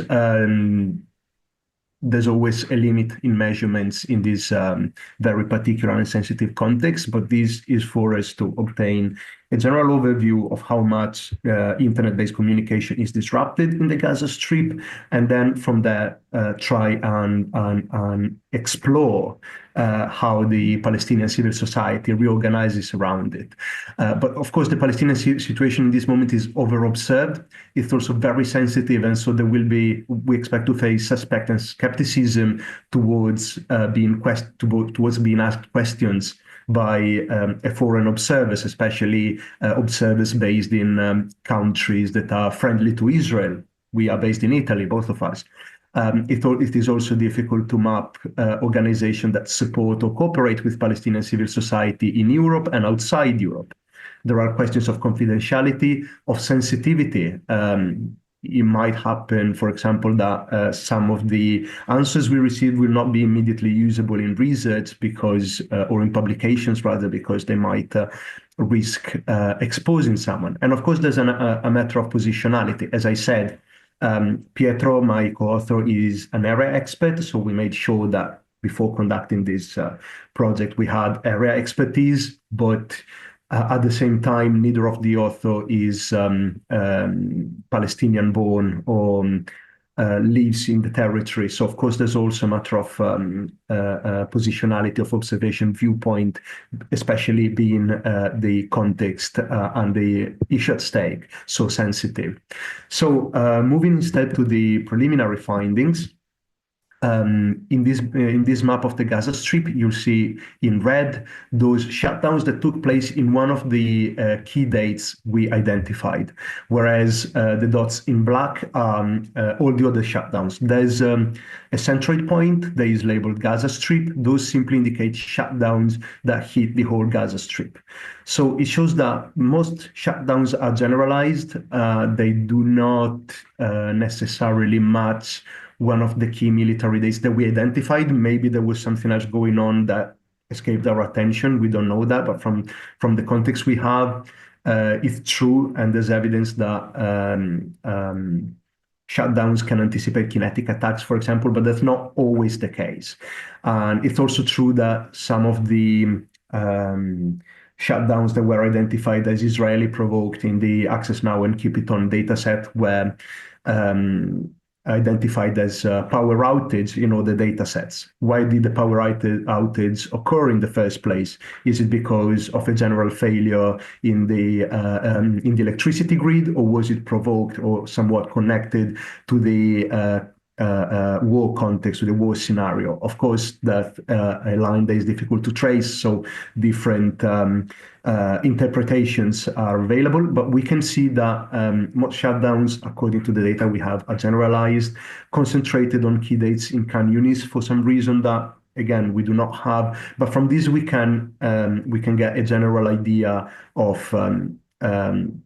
the shutdowns occurring a lot, very often. They are very numerous. They can last from 1 hour to a whole day. And so the internet communication is very much hampered in the Gaza Strip, and this has consequences for the way civil society can organize and communicate and keep contacts within the Gaza Strip. We also see from your other sources that that connectivity in Palestine, in the Gaza Strip here more specifically, went down right after the 7th of October 2023, and it never fully recovered. A few days before this symposium, I also checked the Pulse dataset by the Internet Society. And by Monday this week, it's still confirmed that connectivity was not fully restored. It was not back at pre-7th of October levels in Gaza. Although connectivity was never null, so there was always a possibility to communicate, perhaps not in every single moment, but throughout time. So the current status is that of our research is that we have these preliminary findings that allow us to have an idea of how much the civil society online possibility to conduct online activities is hampered. And so on this basis, we define the survey questions, and we have identified a list of organizations that we want to contact. We've piloted the survey. And we will be conducting the data collection. It's a qualitative survey in the forthcoming month. We also want to, if possible, collect qualitative information that span beyond 2023. But these, of course, are the steps that we still have to take. So this is where our research is at this moment. Thank you for your attention. Very happy to receive your comments because they will also be very useful for us to improve our research design and the step forward. Thank you all. Thank you very much, Riccardo. Very interesting presentation. It's something very contemporary, and probably sparking quite some discussion. Talking about discussion, I would be very happy to move to Roxana, Dr. Roxana Radu, who will now take over and provide her comments on these two papers already, and then we'll move into the discussion. So if whilst Roxana is developing her commentary as the discussant, if you would like to raise questions, please either signal that to me in the chat or raise your hand and I'll take note of that as well. Roxana, I pass the floor to you. Thank you very much. Good morning, everyone, and thank you for the opportunity to comment on these wonderful papers. It shows there's more cutting-edge research coming from the growing community of IG scholars within the GigaNet community. I'm really pleased to see that. Very quick disclaimer from my side. I will be basing my comments mostly on the presentations, though I had the chance to read Riccardo's paper and provided some comments separately. Right now, I will just focus primarily on what was said in the presentations. And I'd like to start in the order we had in this session. So I'll go first to Mark Jaqueline's and Laura's paper, which was extremely valuable. Our Brazilian colleagues provided us with a very intricate analysis of two venues for global internet negotiations and what these venues tell us about the development of the internet as a global policy issue. And I think it's worth going through some of the points that they made in the paper. And I'd like to first engage with the question of definitions. They contrasted the state-led model and the multi-stakeholder model, but we haven't really had a chance to dig deeper into how they are perceived. Are these modes of governance? Are these modes of engagement? What exactly are we putting under these different baskets? It looked to me like this was more about the mode of governance generally, but I think it's worth addressing that directly in the paper. And it's important because it has consequences for how we look at the venues analyzed, or the two instances, the case studies. The methodology there seemed to oppose, again, a state-centric space, the Global Digital Compact, with the Net Mundial Plus 10. That was a much more community-driven process. They were both non-binding processes. So the ultimate decision-making, we could say, is slightly less consequential than what we would be seeing in a classical negotiation in one of the UN committees, but also less consequential than what we would be seeing in civil society only driven processes, as we've seen with a number of statements on and codes of practice and high-level commitments on intermediary liability, for example. So we have in both categories examples of highly consequential processes. These ones seem to be less impactful in redrawing the governance of the internet, and it's worth looking at that from this perspective. So putting them in context and saying, well, this is where we place them. They are also very new processes, so maybe I jumped the gun a little bit by saying they are potentially less effective than other processes. It's yet to be established, but I think it's worth engaging in where they sit in this very populated space of internet governance processes. On the methodology side as well, we saw in one of the earlier slides that there was an intention to use a tripolar approach, understanding the positions of three main blocks, the US, the EU, and China. However, that perspective misses completely the global South. So I'd encourage you to engage a little bit more with that, because in my opinion, there's more than the three. So it's probably worth analyzing a little bit what this means for countries and stakeholders outside of the US, the EU, and China. There were two very interesting findings that I would definitely encourage you to explore further, because they are not well studied by the community so far. So the first one had to do with how the majority stakeholder representation shapes the tone of the event. And I think that's a really important observation. I think we have a little bit of anecdotal evidence from here and there on what that might actually mean, but we are not very much evidence-driven in those observations. So I think it's really interesting to look at how much of the representation in the room or in the process leading up to the physical meeting results into the outcomes of the process being driven by those perspectives. I think that's a link that hasn't yet been properly explored empirically. And then the other important finding is the underrepresentation of private sector and academia. And again, here you reflect a little bit more on this idea of participation in the process versus capacity to participate in the process. And these two groups, the business sector and academics, are not in a situation of lack of capacity per se. Sure, we can discuss more on the financial resources side, but generally academics have relative freedom to participate in a number of events, whether they choose these ones or others. It's not always a question of capacity per se.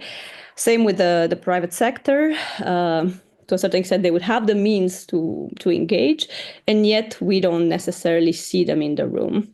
So is this a question of how important they perceive these venues to be, or is it a factor of a very different kind?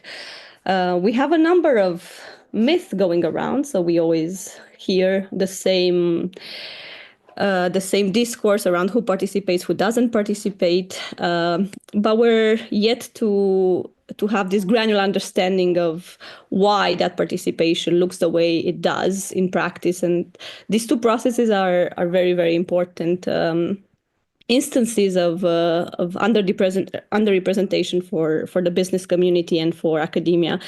So I think if you wanted to drill down a little bit more on one of the many aspects you cover in the paper, I would definitely encourage you to capture this one further, because it has the potential to respond to some of these myths that we have going around.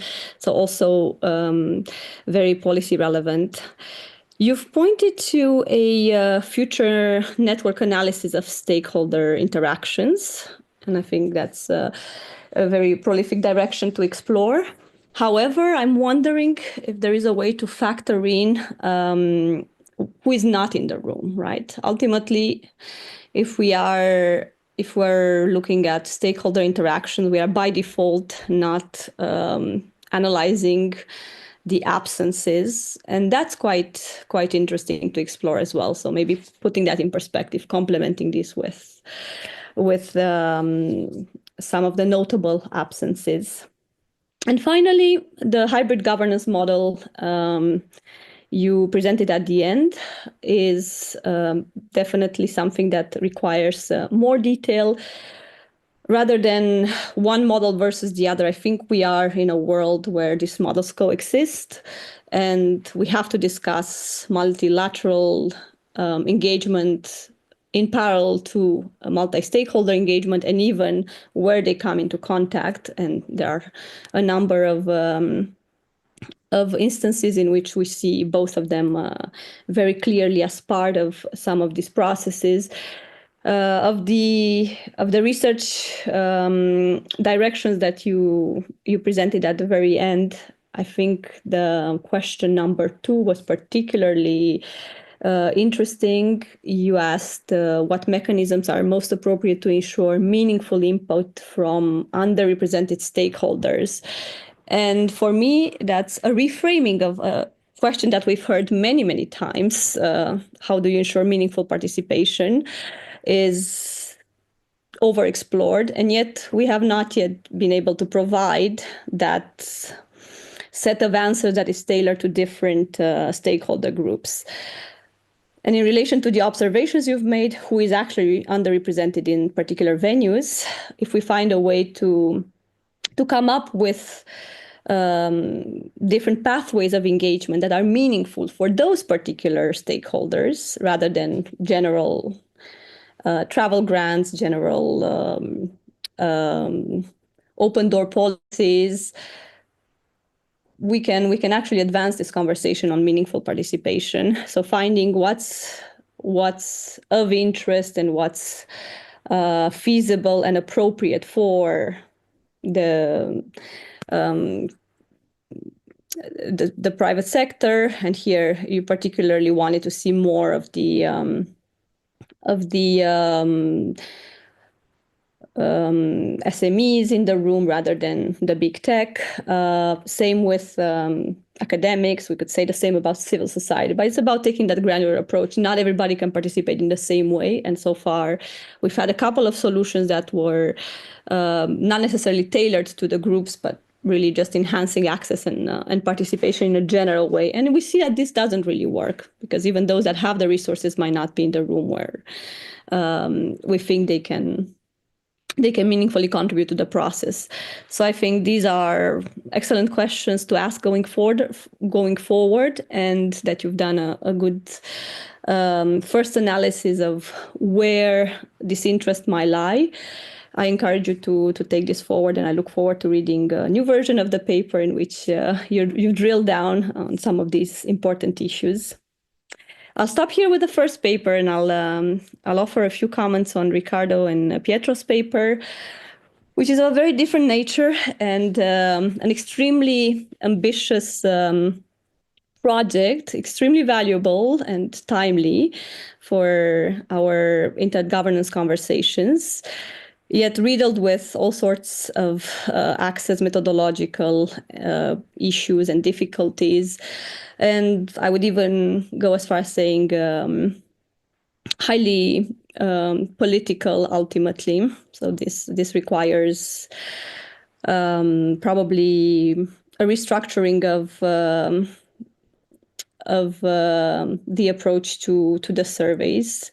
I think you were absolutely spot on with maintaining the confidentiality, the anonymity, and being very aware of the positionality of the researchers.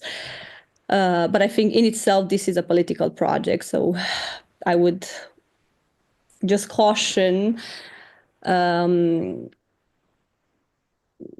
against taking the results of the survey at face value. I think that is a potential danger.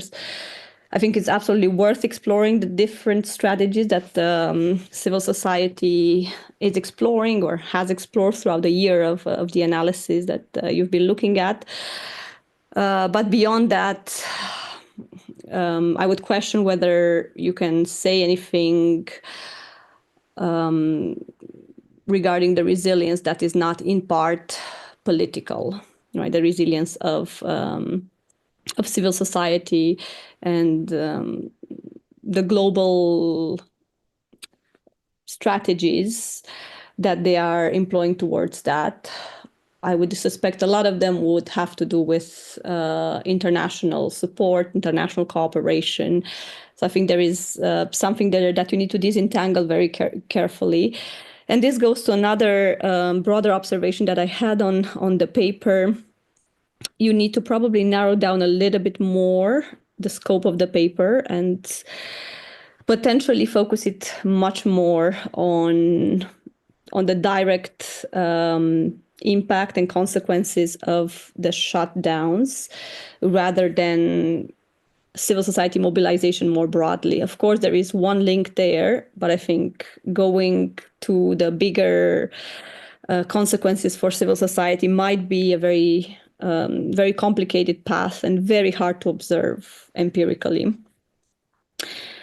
But I think you've made already two important observations from the analysis so far. One is providing this evidence from the co-occurrence of kinetic attacks and internet shutdowns.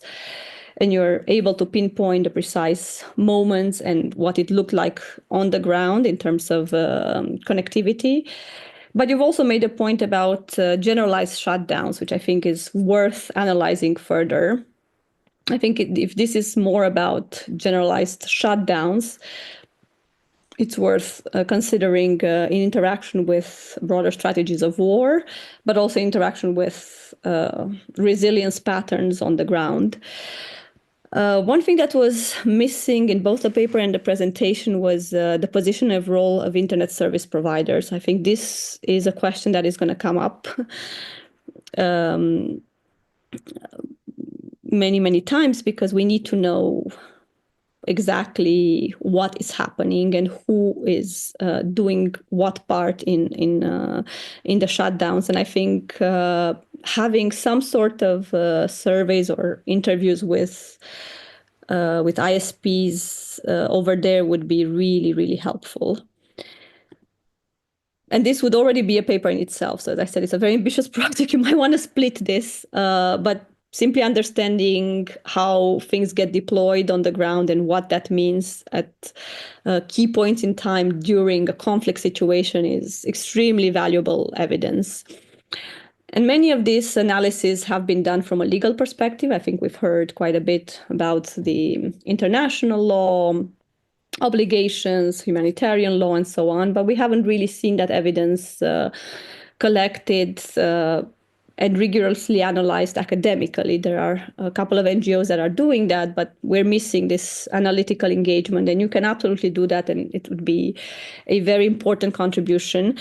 But I think you need to just drill down on one thing. So what is that narrow perspective that helps you link the data you have with the claims you can make academically? Beyond that, you enter a very complicated setup in which you're no longer able to link what you're observing with the consequences. So yes, there might be some presence of different factors that you're not able to then disentangle, right? So it's not causality, it ends up being more a correlation. And probably you want to stay away from that because it's already very complex as it is. So for the online survey, so the second part of the research that you're presenting, I would encourage you to explore one dimension. So is it, resilience in the face of internet shutdowns rather than broader implications across the civil society ecosystem, or another aspect, but keep it quite focused. And for ways forward, I think it would be quite useful to have that interaction with the internet service providers and present some of those perspectives, if you can, at a later point in the work. This is all from my side. Thank you again for giving me a chance to engage with these papers, and I really enjoyed listening to your presentations. Thank you. Thank you so much for those very detailed comments, Roxana. I would now like to give the speakers, they've triggered lots of points for me as well, and I know there's quite a few people. I have a list here of 4 people who want to speak. But what I would do is I would like to give the floor back to the speakers to see if they would like to react to the comments first of all, and then we'll go into the questions from Nadia, Liudmila, etc. Okay? Yeah, maybe I can start. Yes? Wait, Laura. Yes, sorry, Laura, yes. Okay. Okay, awesome. First of all, I'd like to thank Roxana for the amazing comments. I'm very, again, repeating what I said at the beginning. That's exactly the reason why I'm so happy to be back here at GigaNet, and we are so happy to bring this paper that it is still in the first phase of it is a first phase of a study, a more ground study. And it's also at its first step of developing and building. But I think you, Roxana, got great points and also brought the main important aspects for us to move forward. First of all, I'd like to comment on the two questions that we left for discussion that you highlighted as important ones. That's exactly our goal here. It was exactly to start to get a grasp of initial grasp of how to produce evidence, how to produce evidence-driven questions and evidence-driven answers for multistakeholderism as a concept and as a model. So we start with this question: how the majority stakeholder shapes the tone of the events. We started to get a grasp at this question by analyzing the open consultations.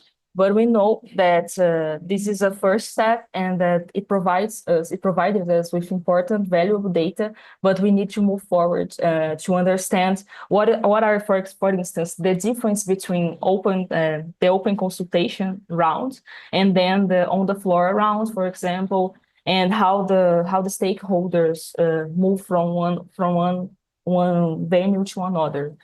The same goes for absence. I think in general, our main point here is that we are trying to reach a methodology model or methodological procedures and possibilities to actually dig deeper in multistakeholderism and in multilateralism by evidence-driven analysis. So we can, for instance, show you guys how the stakeholders participate in these open calls, and then we can move forward in the next papers about analyzing reports, analyzing inputs, analyzing themes, and detailing this, digging deeper. That's for sure our intention here moving forward.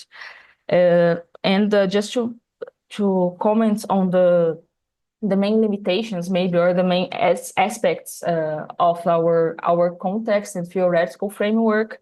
First of all, yes, of course, the events they were chosen by viability for analyzing, and also for their significance in the 2004 year, and maybe in the whole moments of internet governance right now, this forum shifting that Mark described. So we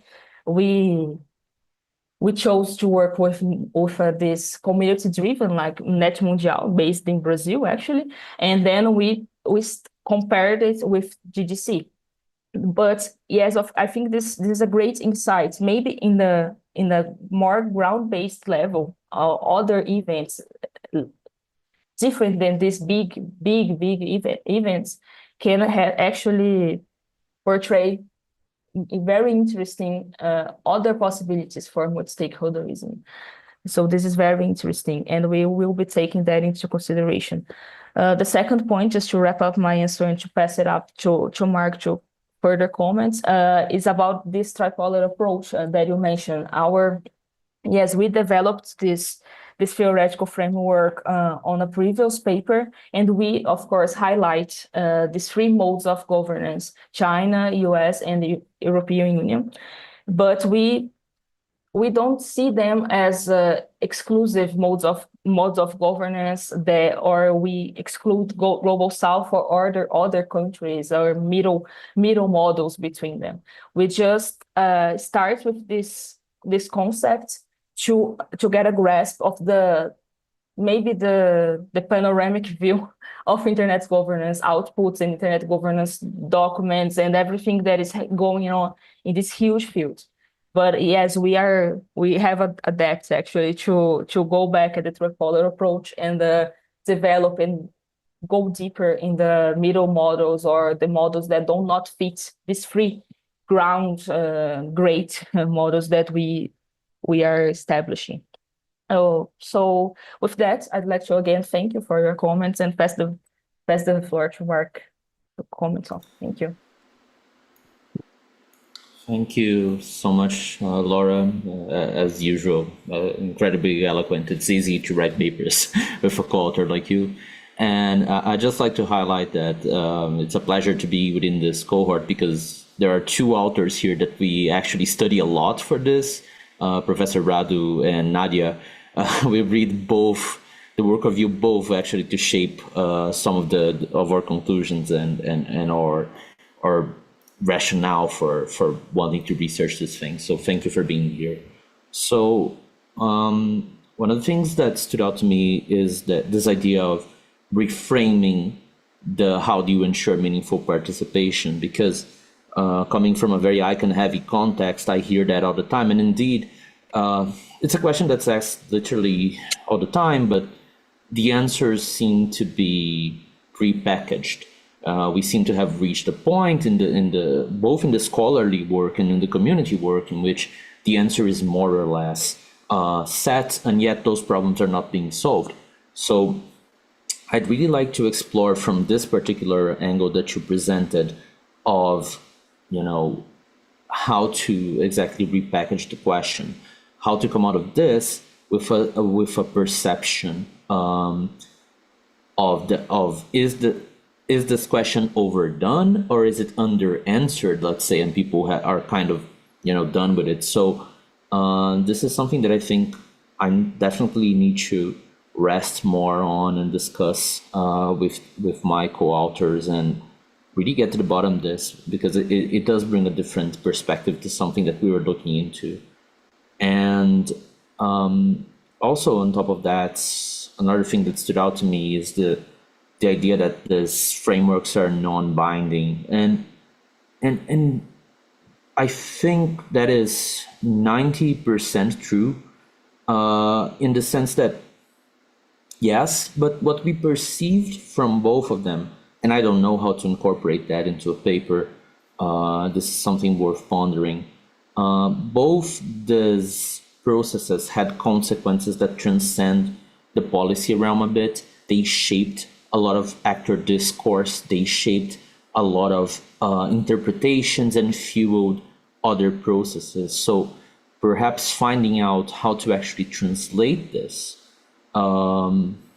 is of value. I don't know if within the scope of this paper, but certainly trying to find more about this discursive part of, what happens when there's not a policy outcome necessarily, but kind of the entire IG landscape ends up being shaped by these events, which is something that, immediately after NetMundial, we kept hearing in the room a lot of references to it, and yet it's non-binding. So the GDC pretty much drove everybody's attention, and yet it's not binding. So how to define that? I leave that question for us, right?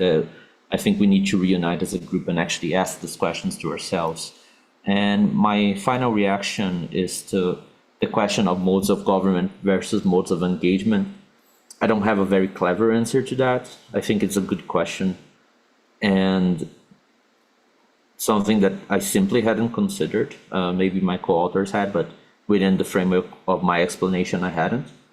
And it's something that I definitely would like to study more. And if anybody has references as to how to actually dive into this question, it would be a pleasure to get them in chat or via email or however you prefer. So thank you very much.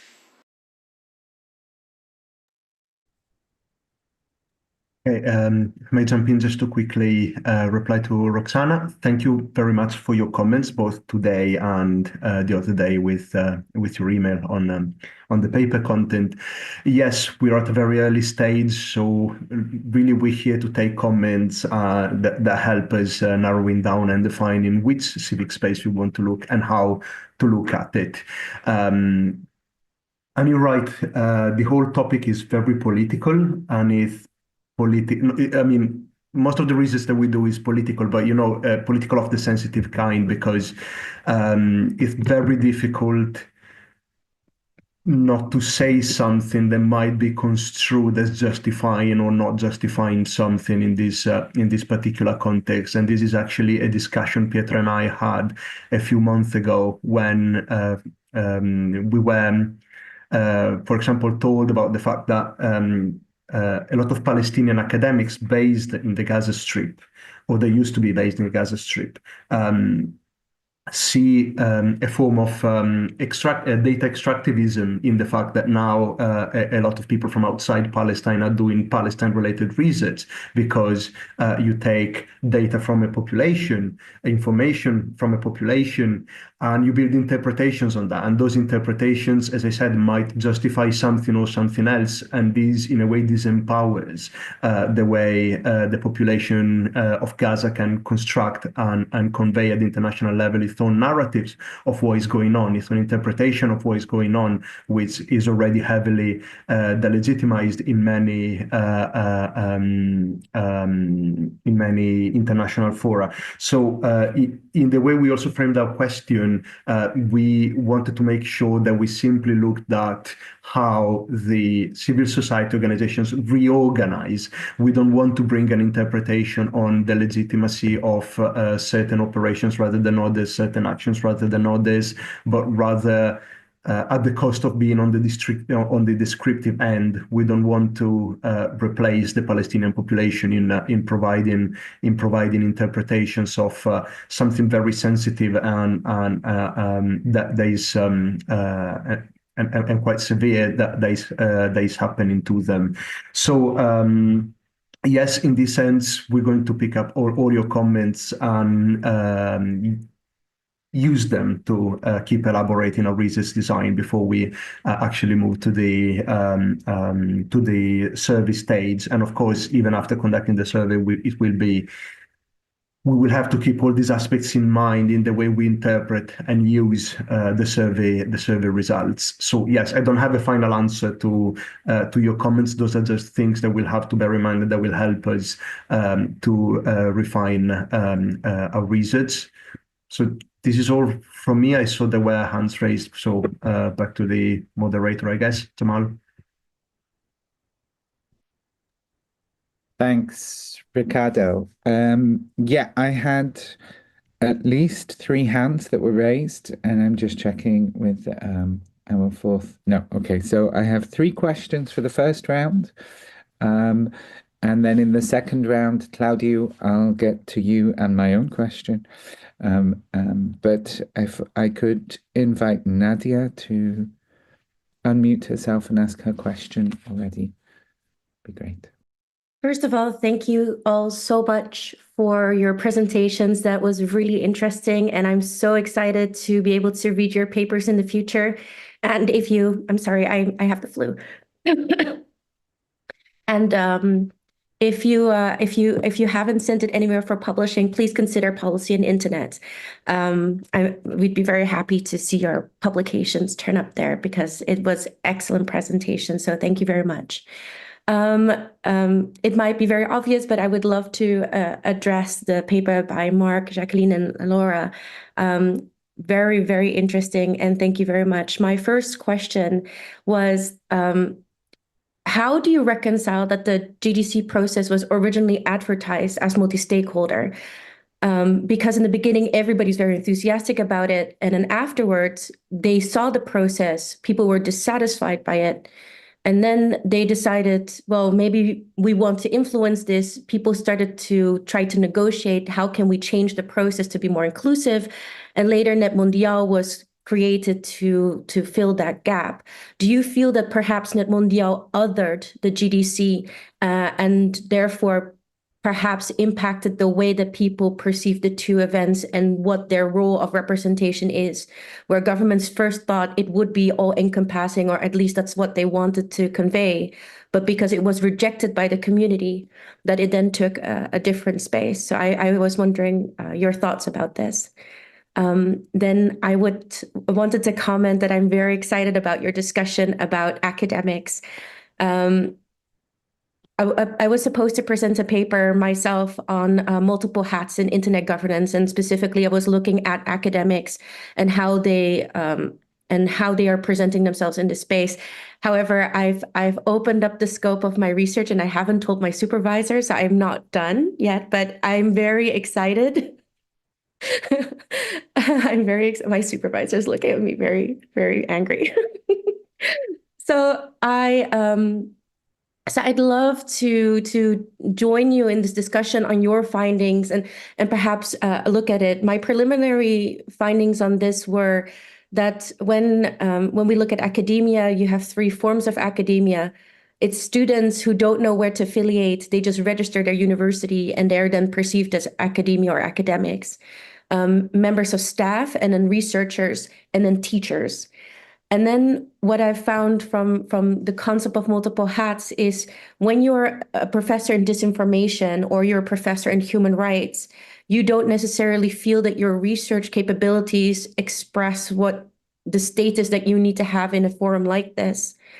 So when you, as an academic, you turn up there, I'm a human rights professor, they don't feel that they're being taken seriously or that their considerations would be perceived in such a way. So they go with their particular other background that might be more relevant in that space. Or for example, if you're from the technical community, you will not say that you're a professor in computer science, but more, I'm a member of ICANN, or I'm a member of the IRTF or other spaces. So I'd love to have a further chat on this. Another further chat I'd love to have was on your further idea regarding a network analysis on stakeholder interactions. Mark Raymond and I submitted a paper to GigaNet in 2023 with this topic, and the reviewers' responses were wild. There were so many different connections that we're still discussing about how to be able to address that accordingly. So we decided to not submit the paper to be able to really reflect on it. And we talked also with the IRTF, who does a lot more social network analysis using a variety of different mailing lists in space, and specifically talking with Colin to be able to address these questions. I'd be happy to further discuss this as well, to be able to see what are the limitations, but also the manner in which we can see how this can shape and form policy discussions. And I'm only saying that I am so encouraged by your research, and I'm very excited to hear your thoughts and ideas. Thank you very much. Before I pass, thanks, Nadia, very much. Before I pass the floor back to Mark and Laura, who I'm sure have chomping at the bit now, I would like to pass the floor to Liudmila to ask her questions, and then afterwards you. Okay. Liudmila. Thank you. I will try to be brief in my questions. Very, very interesting presentations and research. So my question to Laura and Mark. So Laura mentions it's only like a first step in your research design work. So my question, are you going to make a second one, but from a qualitative perspective? Because Mark somehow connected percentages to weights, and it's easier to say that 5% is always less than 20. But if you have one participant, for instance, 5, who is super heavy, then the outcome is different. For instance, if you have Google on the side of private sector participants, then I don't know, it can outweigh anyone. And question to Riccardo, you mentioned that the connectivity was never now. So why are we still talking about shutdowns? Because in my mind, shutdown means 0. But maybe in that case, it was still that low that no one can connect in a meaningful way. So it's like, in effect, it's shut down too. But I myself was able to follow a lot of streams from Gaza in October, November, December. It feels like people did have good connectivity and was able to share. So thank you very much.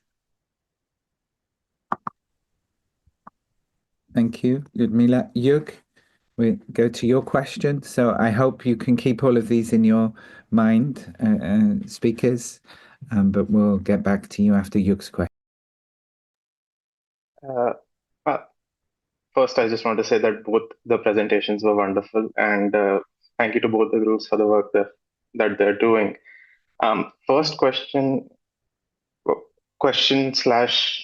opinion that I would like your reflection on is you identified 2 stakeholders as underrepresented, the private sector and the academia.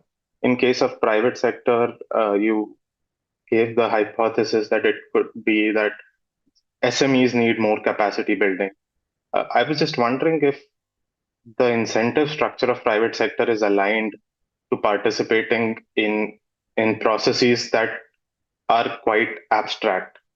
So for instance, in ICANN, there is a very, very specific structure of participation very specific policies that you will be getting involved in, and you know exactly how it will affect your business. Whereas in the processes that you have discussed, it's just too abstract for someone who cannot afford to be very long-sighted in their business to actually get involved in. So I wonder if that, like, structurally it's not feasible for them to get involved, and there's just no incentive for them to get in. What your opinion is on that? Regarding academia, I think what Nadia pointed out, that academics wear a lot of different hats. You also acknowledged this in your presentation. That's great, but I was wondering if what we're missing is networks like GigaNet, for instance, submitting documents or their positions or their thoughts on this. Do we need that kind of mobilization in academia? Is that what we are lacking? And the political nature of the processes, is that conducive for academics to get involved in that manner? So, those are my questions to you, to Riccardo and Pietro. I just wanted a clarification first, that you have focused on Gaza and not West Bank. Is that correct? Okay. So I'm just thinking, wouldn't it be more meaningful to look at West Bank, because Israel is performing kinetic operations in Gaza. So it's quite natural to see that the amount of destruction that is happening to the infrastructure, whether intentionally or unintentionally, is going to result in a very limited information transfer landscape. Whereas in West Bank, I think it would be very interesting to see how Israel is actually making these shutdowns happen in response to certain events, either global or within Gaza. So that is just one idea. I wonder what you think about that.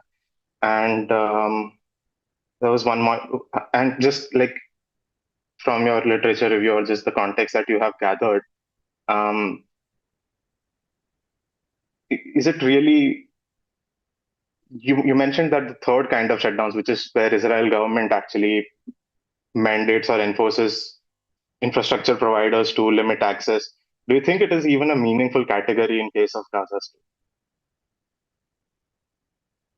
That's all I have. Thank you. Thank you. Thank you so much, Yug. So plenty of questions there, plenty of food for thought across a diverse area. We have 10 minutes left, and we have 3 more questions after this round. So as much as I'd love to keep the conversation going, which I think it will, could I ask the responses to be not concise to the point of meaningless, but prompt, let's say. Thank you very much. Mark, Laura, the floor is yours first. Okay, I'm going to jump in and start then again. To sum up then, I believe all the issues, for at least in my perspective, in our paper perspective, in a underdeveloped level still, comes back to multistakeholderism. Because for one thing, Nadia, that we started to develop and we didn't put in this paper still, is exactly how Net Mundial and GDC, they had the multistakeholderism as a part of their discursive construction. For example, even GDC. So everybody, we know that every kind of event has to have some kind of dialogue with multistakeholderism, multistakeholderism inputs, and open to consultation, and that everything like that.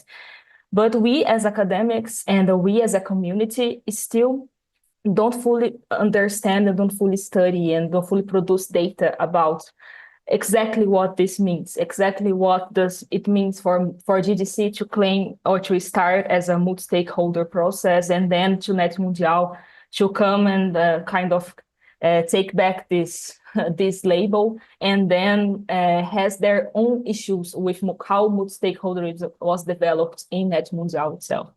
So I want to encourage all of us to study and to produce data about this kind of issues, and to Another underdeveloped thing we have in our research, and it's growing, is exactly how to the stakeholders build identity, how do they build identity, how they assert identity. So I think this is very important for academics, and we can go deeper into this.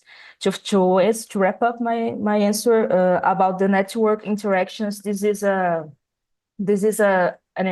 further project that our co-author Jaqueline Pigatto is developing, and I'm sure she would be very happy to connect with you and to understand exactly how this seems very challenging indeed. But it is also very important to understand in an empirical level how to multi-stakeholder and multistakeholderism can work in practice, and how does it has been working in practice. So for me, I'll wrap up here and pass the floor to Mark. Thank you. Thank you. One of the papers that I think inspired some of our work is actually one that Nadia and Professor Shahin co-wrote called "Who Do You Think We Are?" Which is about what is the shape of civil society, sort of, and that's from 2003. I think that kind of started a discussion that we are very interested in following of who actually are the actors in the room, how do they actually participate, and sort of full disclosure about myself. I'm an academic. I run a consultancy, so I'm private sector, and my main client is an NGO.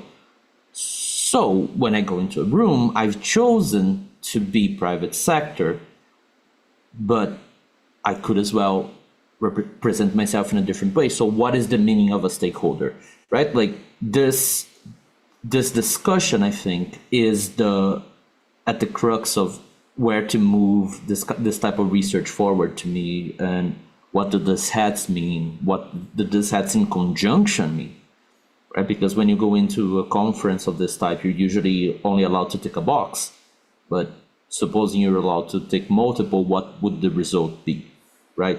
All of the academics who are in different processes. And I think you raises a very interesting point of, could a network like GigaNet have a position?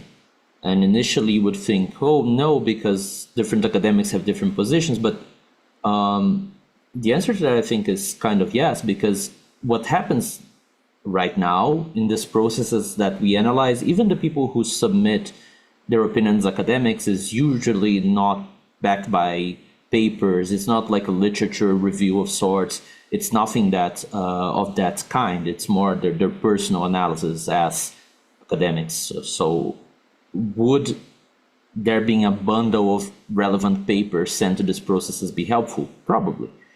It probably would, because the papers don't end up being discussed at all or very little. They don't come up, right? It's raised by pedantic people like me who are there as private sector but want to mention a study or something.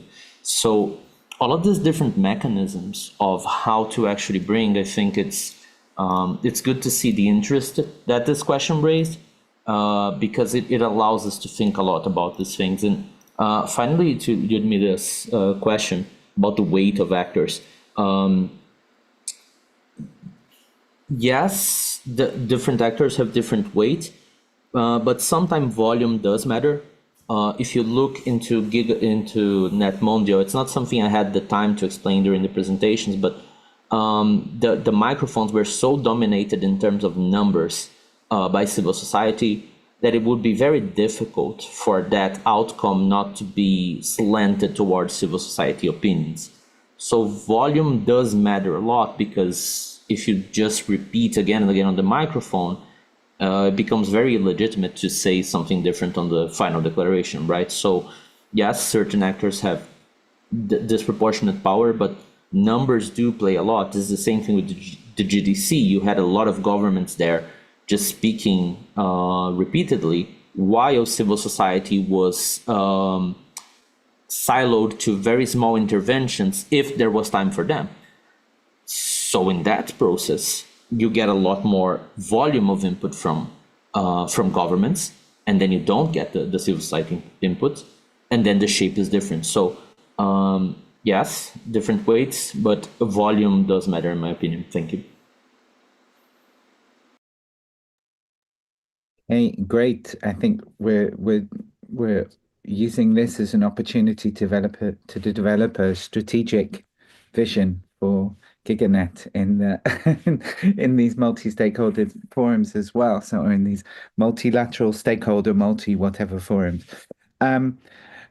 Riccardo and Pietro, welcome. I'd like to say Pietro has joined us. Unfortunately, you didn't hear your presentation, but it was very good. Thank you. Hi, everyone. It was interesting. I think I lost a very interesting panel, but I had the institutional commitment. Yeah, I'm so sorry that maybe you heard some of the questions. Riccardo, I will give the floor to you first of all, and then maybe Pietro can fill in if necessary. Okay, thank you. To reply to Liudmila, you're right, perhaps I wasn't clear on that. So the Access Now dataset shows where shutdowns happen. Some of them were generalized over the Gaza Strip, some of them were local in specific cities, and they define a shutdown any interruption of internet and electronic communication that lasted at least 1 hour. The Yoda dataset is at the level of the Gaza Strip. It doesn't have city level or prefecture level granularity, and it's hourly as well. So you might find that there was a 1 hour shutdown, for example, in Khan Yunis, but that at the level of the Gaza Strip, connectivity was still on, it was simply lowered. So what we see also cross-checking with the Pulse project by the Internet Society is that after October the 7th, connectivity in Gaza has constantly been lower. Altogether, it has not been zero, although there have been cases of shutdowns that were generalized over the Strip, and so it was either zero or very close to zero, perhaps for a short time, or it reached zero, but only in specific points of the Gaza Strip, whereas it was still on in other parts. So at the aggregate level, you would see a lower level, but you wouldn't see zero. This is how the two things fit together, because there's also a different level of granularity, both in terms of time and in terms of geography. To you instead, I didn't quite understand your question on Israel mandated shutdowns. On Israel commanding ISPs to stop providing the service. So that's provoking a shutdown that way. We haven't found evidence of that actually happening. So what we see in the data sets that we have available and that we have consulted is that it's mostly through military operation. There's as far as I understand, or as far as I can see, no evidence that we have found. I'm not saying it's not happening. I'm saying it's not evidence we have found that that there's that type of shutdown where Israel mandates ISPs to stop providing the service. And why have we focused on Gaza and not the West Bank? Because the conflict, the actual armed conflict, the actual armed operations have spilled into the West Bank at a later stage. After October the 7th, violence was huge in the Gaza Strip, but the West Bank was life in the West Bank was going on pretty much in a usual way, which of course is always very militarized, always very much controlled, but before we could actually see an actual difference, an increase in military operation, an increase in violence compared to pre-7th of October situation in the West Bank, it was way into 2024. And as I said, the Access Now and Keep It On data set that we're relying upon stops at the 31st of December 2023, so we had nothing meaningful about the West Bank. Then I looked on to Yoda data about the West Bank, but there's a gap. there's a point in summer 2024 for which they have no data, and I don't understand why. So I try to check all the data sets, but they're not necessarily accessible to all. For example, RIPE NCC has a beautiful, beautiful atlas through which you can customize your own calculation and run your own checks on all the on connectivity in whatever territory that is covered by RIPE NCC, which is pretty big because it's Europe and the MENA. But you can only do that if you give something in exchange, which is keeping a device in your home or your office that calculates connectivity for RIPE NCC, which is something that for a number of reasons I can't do in my home. So I have no access specifically to that type of customized calculation that one can do with the RIPE NCC Atlas. I could only look at the data and the elaborations that were pre-made and already available, and I haven't found anything in support of that. So it's not that we don't want to look at the West Bank. It's just that when we started doing the research, the armed operations, the conflict, the war was very much focused in the Gaza Strip, and it expanded to the West Bank later. And we can't find any hard data that we can actually work with at this stage. But you're right, it would be interesting also to look at that, because we look at the interaction between the Palestinian population and the Israeli Authority in two very different ways. So I don't know if Pietro wants to add something on this point. No, well, I think, thank you, Riccardo, and hello, everyone. Sorry for being very late to this panel. Now, I as you may have, of course, deduced hearing Riccardo's presentation, we are two different research areas. One is more on civics, on shrinking civic space, civil society, human rights, which is me, and Riccardo is more on data governance. So we are trying to bridge these two perspectives into one paper. I think that I can't answer for the technical part, but through the survey, we might have very interesting qualitative information about the consequences of shutdown also in the West Bank. So that, like looking at the survey we have designed, we might find a way to include further follow-up from the West Bank specifically. And I don't want to steal more time because I know we are already very late. Sorry. No, please.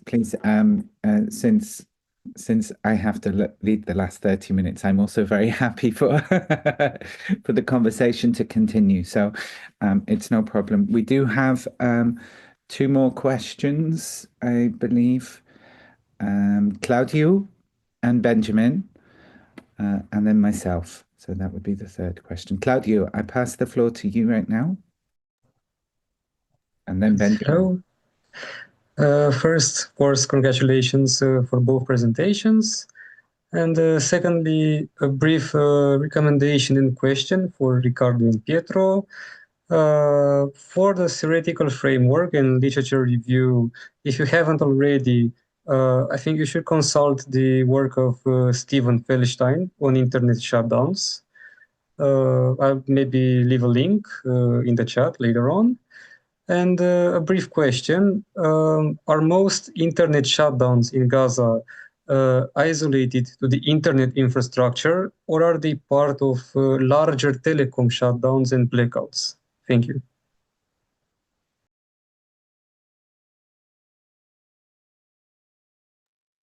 Benjamin, would you like to take that? Thank you, Claudio, for your question. Benjamin, would you like to take the floor to address your question, which you'd raised already? Thank you. I'll just quickly, I know the time is fast spent. Mark and team, so I just wanted to quickly ask you that, did you, during your research, review the actors, stakeholders, if the same stakeholders, actors in the stakeholders, in different stakeholders, both multilateral and multi-stakeholder, that's GDC and NetMundia, if they are the same set of people who were at NetMundia, who happen to also be, or some overlap. I just want to know that. Thank you. Or if they are totally different set of stakeholders, but representing different communities. Thank you. Okay, and maybe I can take the liberty of asking my questions as well. Riccardo and Pietro, I would be very interested. You mentioned at some point the international response. I'd be very interested to hear. I recall during the Arab Spring, for example, there was a huge response from the European Union saying, let's provide internet access for everybody who has been shut out, right? I remember reading somewhere that Starlink would come to the rescue at some point of some of these communities. I then didn't hear anything more about that.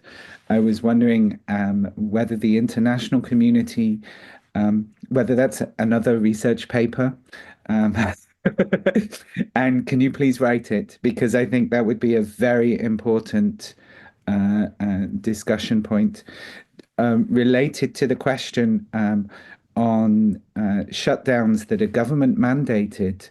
I was wondering, have you looked at, for example, access through the mobile telephone networks specifically? Because what I understand is that, or what I understood from reading some of the press in the region was that local mobile operators are using infrastructure that is in Israel proper, and they were having access problems. In fact, the local mobile operators were having structural problems in getting access to the Israeli networks, which is, I guess, part of that third category, in a sense, as to how then mobile telephones were actually working in the region.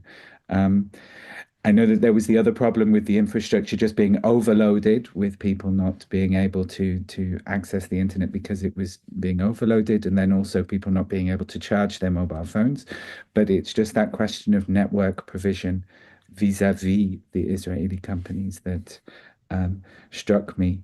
And then for Mark and Laura and Jaqueline, I just wanted to emphasize one thing that Roxana had mentioned in her comments that I found really insightful about the idea of looking at different perspectives on this. I mean, Brazil has come with a particular perspective on what multi-stakeholderism means for internet governance.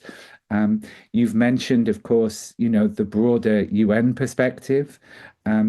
I was also thinking about other parts of the world and how they see this multi-stakeholder perspective. Is there an alignment, generally, in your observation, is there an alignment from the Global South to particular visions that are portrayed by the bigger powers, if you like? Or is there an alternative understanding that maybe just doesn't have the airtime yet?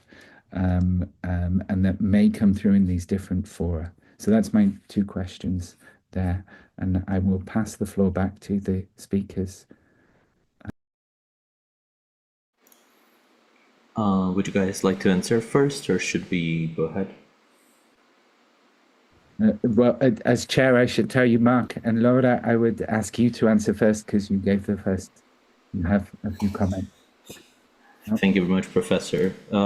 So to answer Benjamin's question, I hadn't run the correlation until I saw your comment in chat, because that's actually a really good data point. So I just opened Python right now and just ran through my console, and the best answer I can give you is this opens a new question, which is in different fora, actors seem to identify in different ways.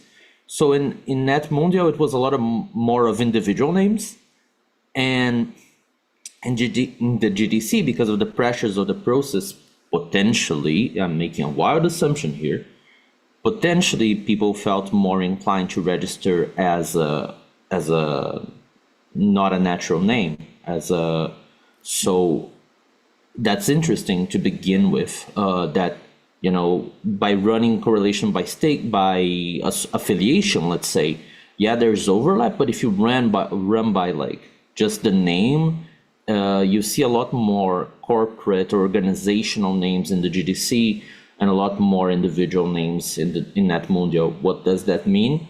I don't know. But thank you so much for opening that front of research, because now, after I actually get to sleep and stuff, when I wake up tomorrow, also known as today, I really want to start looking into this, because this is a very interesting thread to get started on. Laura, would you like to comment on Professor Jamal's points? Yeah, for sure. I'd like to thank you everybody. I'd like to thank everybody for their points and their comments in this session. I think it was actually very good and very stimulating to be here. Professor Jamal, to answer your question, yes, I believe this is a very interesting point, because Oksana was talking specifically regarding the tripolar approach, but I think your points complements this perspective very well, because we actually haven't systematized it. How does multistakeholderism is seen by different parts of the world, how different groups and how different parts of the world see multistakeholderism and frame it and practice it. So I believe this is a very interesting point to explore, and we will be taking into consideration in our further research, for sure.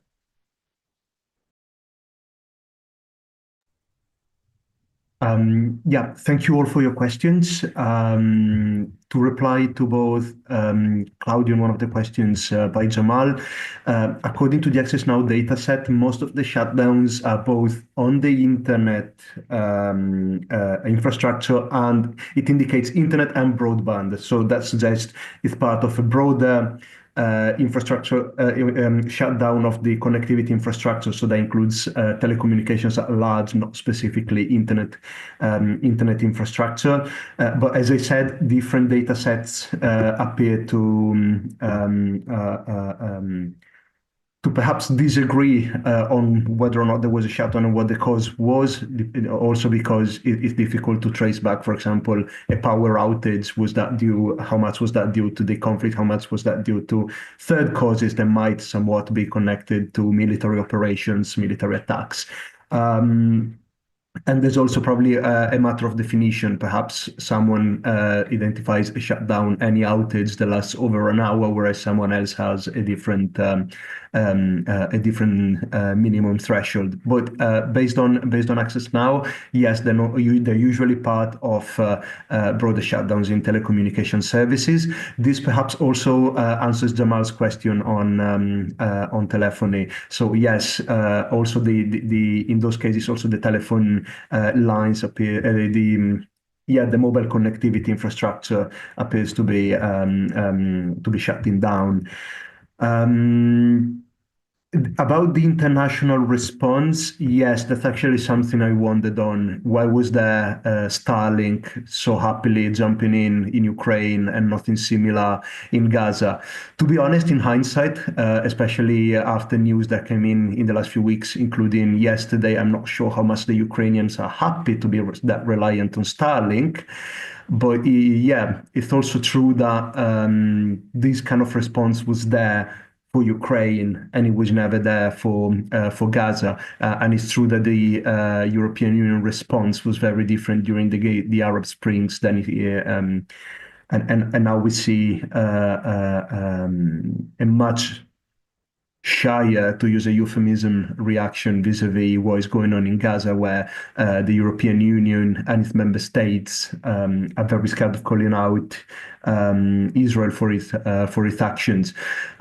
So yeah, I don't have a final response, and you're right, that would be a whole other paper, but it would be an important one, because on the one hand, the international mobilization that was there for Ukraine ensured that Ukrainians have a higher level in general of connectivity than the Palestinians in the current context. However, at the same time, that also means increased dependency on very problematic actors at this point.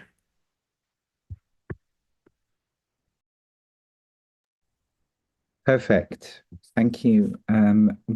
We have gone well over time, but it's been well deserved. Mark and Laura, it's almost your bedtime.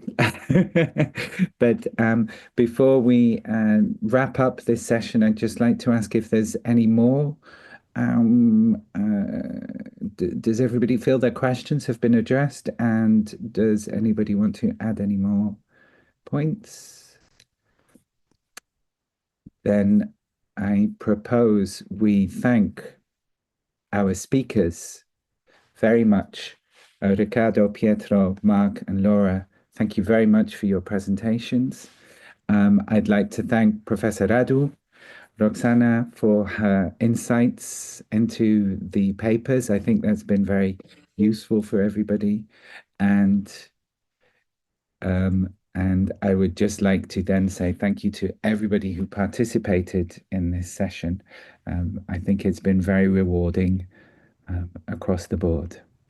Thank you very much. Right. Yes. And I'm going to intervene because I would also like to thank Jamal, Shahin, for organizing this and for being the chair of the program committee in the last 2 years. I'm going to be taking over from him. But yeah, I would like to just thank him for everything that he's done for GigaNet. Okay. Thanks, Sophie. It's been an interesting time. Organizing the 2024 Symposium in 2025, but and we have an interesting year ahead of us. And I would like to spend just a few minutes giving you some awesome updates and some news on everything else, vis-a-vis the next IGF, vis-a-vis what we've done today and what we hope to follow up with from today. Before I go any further, I have to also say a big thank you to Jolie McPhee, who has been allowing us to stream this and record our event for posterity. Absolutely, this is massive support to the community, and I really want to say thanks a lot to you. We are really grateful for this kind of support, which allows the GigaNet annual symposium to be seen by more people than those who were able to participate online. I've already been receiving comments from fellow researchers who've been following up on the previous sessions from Tuesday. I'm sure there will be more that will be looking into these recordings, and I'm sure that the people who've presented will want to go back and look at the discussants' points and questions and so on. So this is brilliant. Thanks very much to everybody. Well, thanks very much specifically to Jolie for this. We will put the links up to the recordings on the GigaNet page, so you will have access to them then. I have 3 more information points that I'd like to mention to everybody very quickly. There was, under Roxana's leadership, the program committee always managed to provide and develop a special issue. This year, last year that was a bit more difficult, and this year many people's papers are already somehow in either in a very early stage or in a stage where they've been published. I'm thinking particularly of Clement and Francesca's paper, which they got announcement that it would be published in New Media and Society just a couple of days before the symposium. However, and I will send a message out to all paper presenters, but we are considering relaunching this idea of the special issue, and would be very happy if people want to submit papers to that, and we would then collect the papers and see whether there's enough interest and insights in those papers to actually organize a special issue, either with telecommunications policy, as has been the long-standing history, or with another journal if we see that as being more fit. Right, so that's the first part. I would like to say that we will be organizing that if there is demand from the community. Secondly, this kind of online format, splitting the thing in over 2 days. Personally, I think this has worked quite well. And at the beginning of the session, we had a bit of discussion to do with this. I mean, it does mean that people like Mark and Laura have to burn the midnight candle from both ends and everything. But it's I think it's been a great way to actually bring together all of our researchers. If anybody has any more feedback on how this format could maybe continue, or we could think about this format, please do let us know. I would encourage you to write to both Sophie and myself, as we will be thinking about what are the potentials for this in the future. I've written down, what have I written down? I made a point and I can't read my own writing, but I think it was about the, yes, it was about the annual Symposium 2025. As you are aware, GigaNet always organizes an event at day 0 at the IGF. This year, due to the fact that the IGF will be in June, which does not give us any time to organize a whole academic procedure. The steering committee will be taking over, and Sophie particularly will be taking leadership on a different type of symposium, which we will provide you with more information about in the next couple of weeks. Right? That's one part of the IGF story. The other part is in Riyadh, we also tried to coordinate for additional sessions within the IGF proper, and we would strongly recommend anybody who is thinking of participating in Norway, either remotely or on site, please get in touch with us and we can help co-sponsor sessions in the IGF proper, also putting together different speakers if you need help in that area. And we would love to be part of that, to continue to bring the GigaNet community into the IGF proper, as was one of the comments made in the session itself. We really see that, there is discussions whether we can have a position or whether we can work as a platform for the academic community. And I think we can continue that discussion through the IGF proper, through the idea of submitting joint sessions and so on and so forth, session proposals. Finally, the last point I wanted to raise was that as part of our steering committee meetings, the GigaNet steering committee meets once a month, right? We will, at the end of every steering committee meeting, open up the session to allow researchers to come and meet us in this digital space as well. So we will always have 1/2 hour after the full steering committee meeting, where whoever from the steering committee who is able to stay for an extra half an hour will be willing to meet with community members, members of the research community who maybe have questions or want to make suggestions for activities and things that we do. Right? So please bear in mind, we will be sending out invitations to those meetings, and we will then open up to the community in a broader sense. Okay? So those were the information points that I wanted to share. I had scheduled half an hour for them. I did it in 5 minutes, which was brilliant because that left us enough time to discuss the really stimulating papers and give us a bit of time to do that. I would really like to encourage you, presenters, if you want to get in touch to further your research papers and maybe publish them in a joint special issue, please feel free to get in touch with both Sophie and myself, and we can push that forward for you. And for everything else, thank you so much for being part of this community, and thanks so much for presenting your work and for commenting on all of the work. It's been a very rewarding 2 days, I have to say.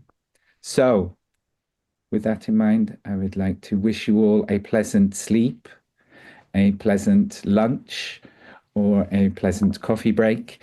And we will hopefully see each other all on the 22nd of June, and probably before as well. Okay? So, thank you very much. Goodbye. Thank you. Thank you.